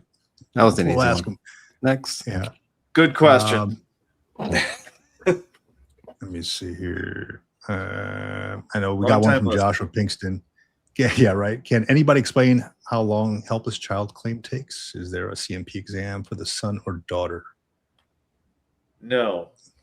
Okay, so helpless child, basically you have to submit all the evidence up front with your claim, and then what happens is that the rater reviews the evidence and they determine whether or not the veteran or the veteran's dependent became helpless before they turned 18. So it takes as long as it takes. It's actually kind of a quicker, there are no exams for it because there's no percentage to be given out. So there's no reason for it. There's no medical opinion either. It's it's a fact. Either they were helpless before the age of 18 or they weren't. So it's a black and white issue. So as long as you submit all the evidence, it takes as long as it takes, but it's generally quick. Awesome. Finalized. All right. So that one was for Joshua Pinkston. There's another one here. If you want to answer that one, I have a CMP exam in the morning for dry eye syndrome. Anything to expect other than eye exam? I mean, Raider will talk about the exam. I can tell you that if connected, you're probably looking at 0%. So just don't be so anxious about it. Breathe a little bit. as far as the exam goes, Raider, take the dry eye exam. Take the dry eye exam. I've never actually been to a dry eye exam. I want to say that it's rated under 6018 diagnostic code for chronic conjunctivitis. That's what dry eye falls under. You can get 10% if the condition is active, evaluated under the general rating formula of the eye. But the minimum rating for it, if it's active, is 10%. So if you have an active case, now what does active mean? Good luck. Yeah. I wish Dr. Sharma was here because that's a subjective term. But most of the time it's going to be 0% because it's not deemed active. Excellent. People submitting dry eye claims when they're 100%. That's a real thing. I've seen it. I'm just like, okay, whatever. Actually. Well, no, and I'm a victim of that, like that nonsense too. Do you know how much of this stuff is in my brain that I can't get out? I just rambled off the exact diagnostic code for dry eye syndrome on just like that. I have nothing else in my brain, like except this stuff. It's bread and butter, man. Let me see. I love this name, this screen name. I'm Screwed, 1955. Raider had an exam with EMG. Lower EMG noted several nerves impinged. Examiner marked complete paralysis and other issues. So how does one complete paralysis work? Okay, so typically whenever you're dealing with lower extremity has mild, moderate, and severe. Sometimes with the sciatic nerve, it has moderate, severe in between there. Complete paralysis is severe. Like complete paralysis is where, like if we go to 85-20, I think it's 40%, 80%. 80% for the sciatic nerves. Complete paralysis is whenever we're talking about like foot drop. We're talking about like it doesn't work. Like it's as if you have a prosthetic on there. Complete paralysis proven by diagnostic test can give you the highest potential rating. Make sure anytime that you submit anything like that, make sure to submit that evidence separately so it stands out that you have that particular record there. But it means that if it's true and factual that you have got like foot drop, you could get you could get 80% for the sciatic nerve alone. If you've got other nerves involved, then you could get up to 5 separate ratings for the lower extremity radiculopathy. Like depending on if it's the sciatic, femoral, ilioinguinal, obturator nerve, and then I forget the fifth one off the top of my head. But so it helps your claim. It sucks in life, but it helps your claim a lot. Yeah, and I there's probably go through my paperwork. The neurological changes too are just changing the language of mild, moderate, severe to like level 0, 1, 2, 3, I think. And it does with gravity. Foot drop would be a good example of that. Just heads up to everyone. So I haven't even looked at those yet because I don't look at changes until they've happened. Yeah, I think it's more objective for the examiner to give a proper exam. Yeah, that'd be nice. Versus like, oh, you got 20%. Yeah. I'll tell you, foot drop is not fun either. So no. I could probably look through my paperwork and tell you what that fifth one was, but I don't know where it is.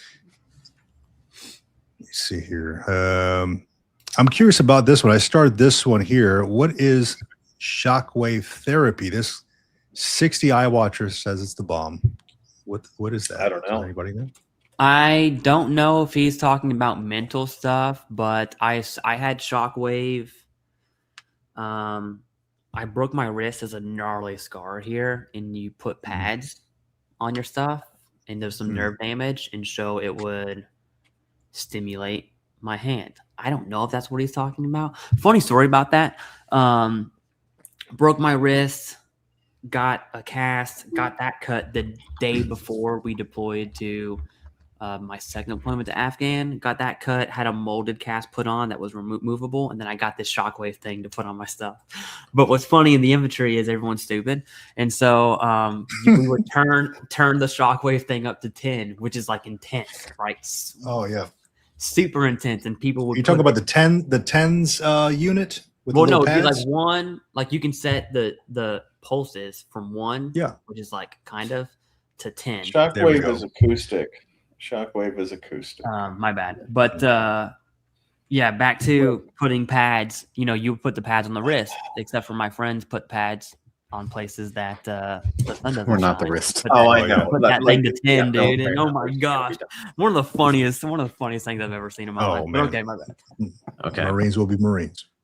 Gentlemen, this is the time of the show whenever we put on Sarah McLachlan in the background and say that for the low price of $9.99, you too can help a YouTuber with their camera battery. It's a tragedy whenever the battery goes out. We honestly empathize with the TheCivDiv, and please, if you can, your low payment can help him also afford a new battery for the love of mercy. Thank you. All right. This is the Yeah. second time during the stream. Oh, I'll tell you what, Clay. What are you using as a camera? I use a Canon T9, T8 EOS Rebel. Okay, one of those. Okay, one. So you can get One a of dummy those. battery. Yeah, get a dummy battery, and it's always hooked in. It acts as if there's a battery in there. It's just always connected to the wall. Yeah. No, I know that. He knows I had that. the same issue. Trust me. He just Yeah. doesn't. His Amazon's Do broken it. right now. Yeah, I don't know. that's I like it. it. That's it. I like Let's I like see. my setup. Let's see if we can take one more question here, and then I think we're close to 3 hours here. Oh gosh, where's Navy? I'll give Navy Cop another chance here. He's we didn't have Doc Sharma on here.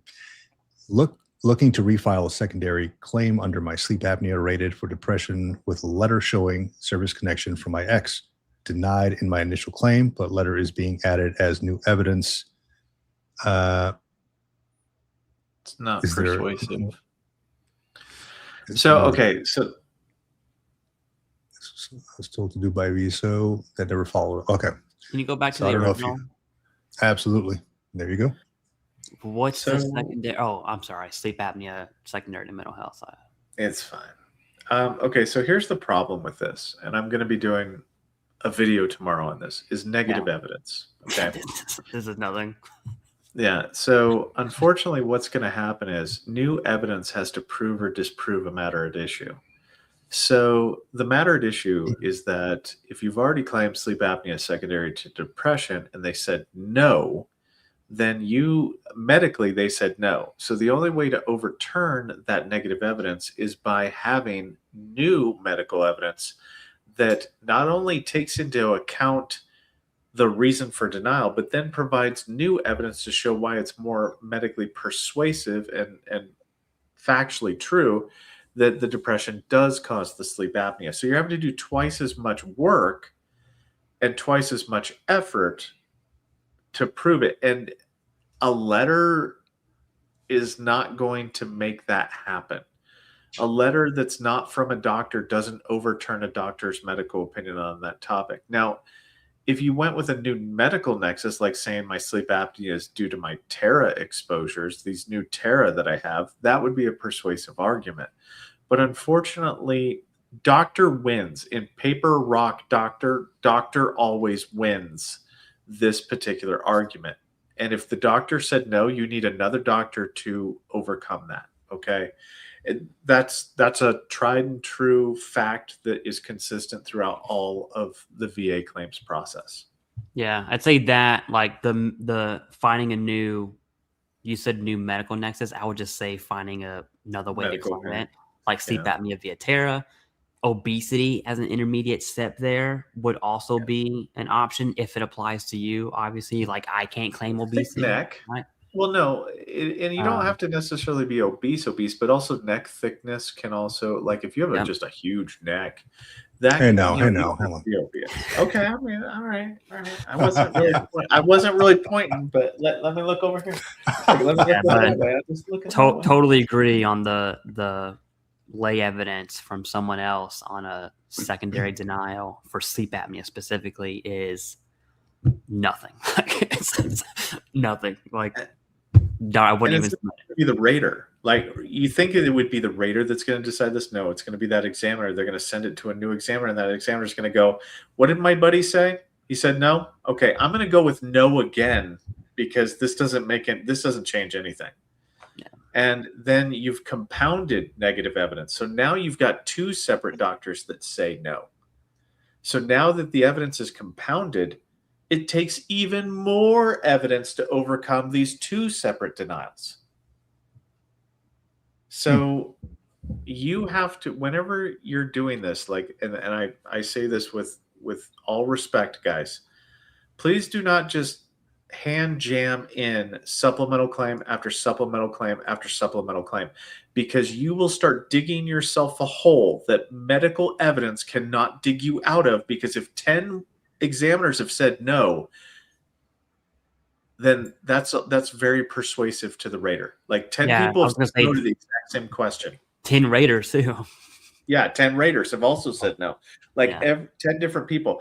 And there's a misunderstanding about the tie goes to the veteran. There is no tie sometimes whenever you get a positive medical opinion. Sometimes if the positive medical opinion is sufficient, yes, the 11th examination can turn into a grant.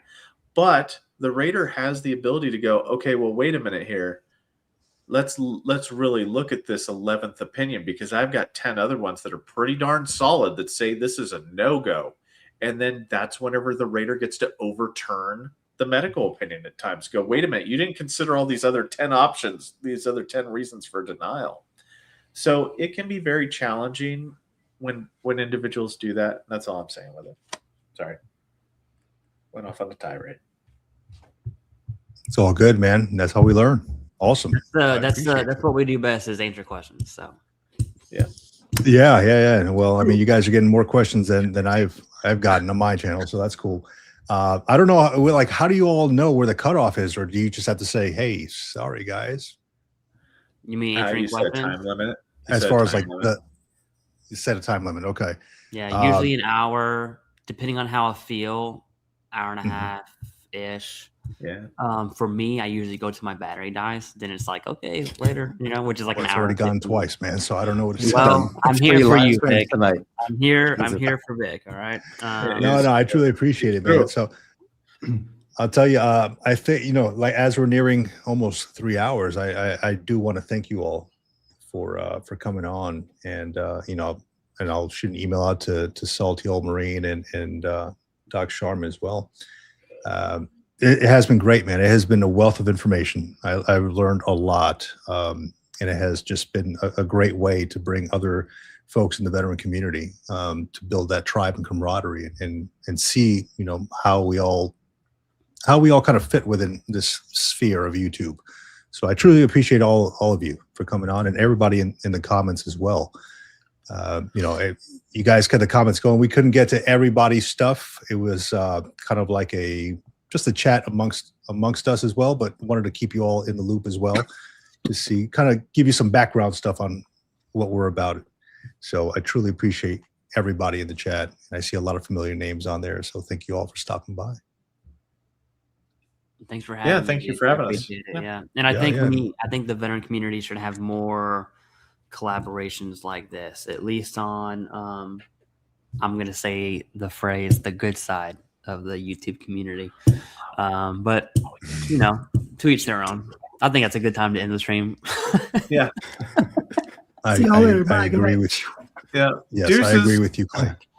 All right. Thanks everybody for coming by, and thank you all for joining us on this Memorial Day. Yeah. Thanks, guys.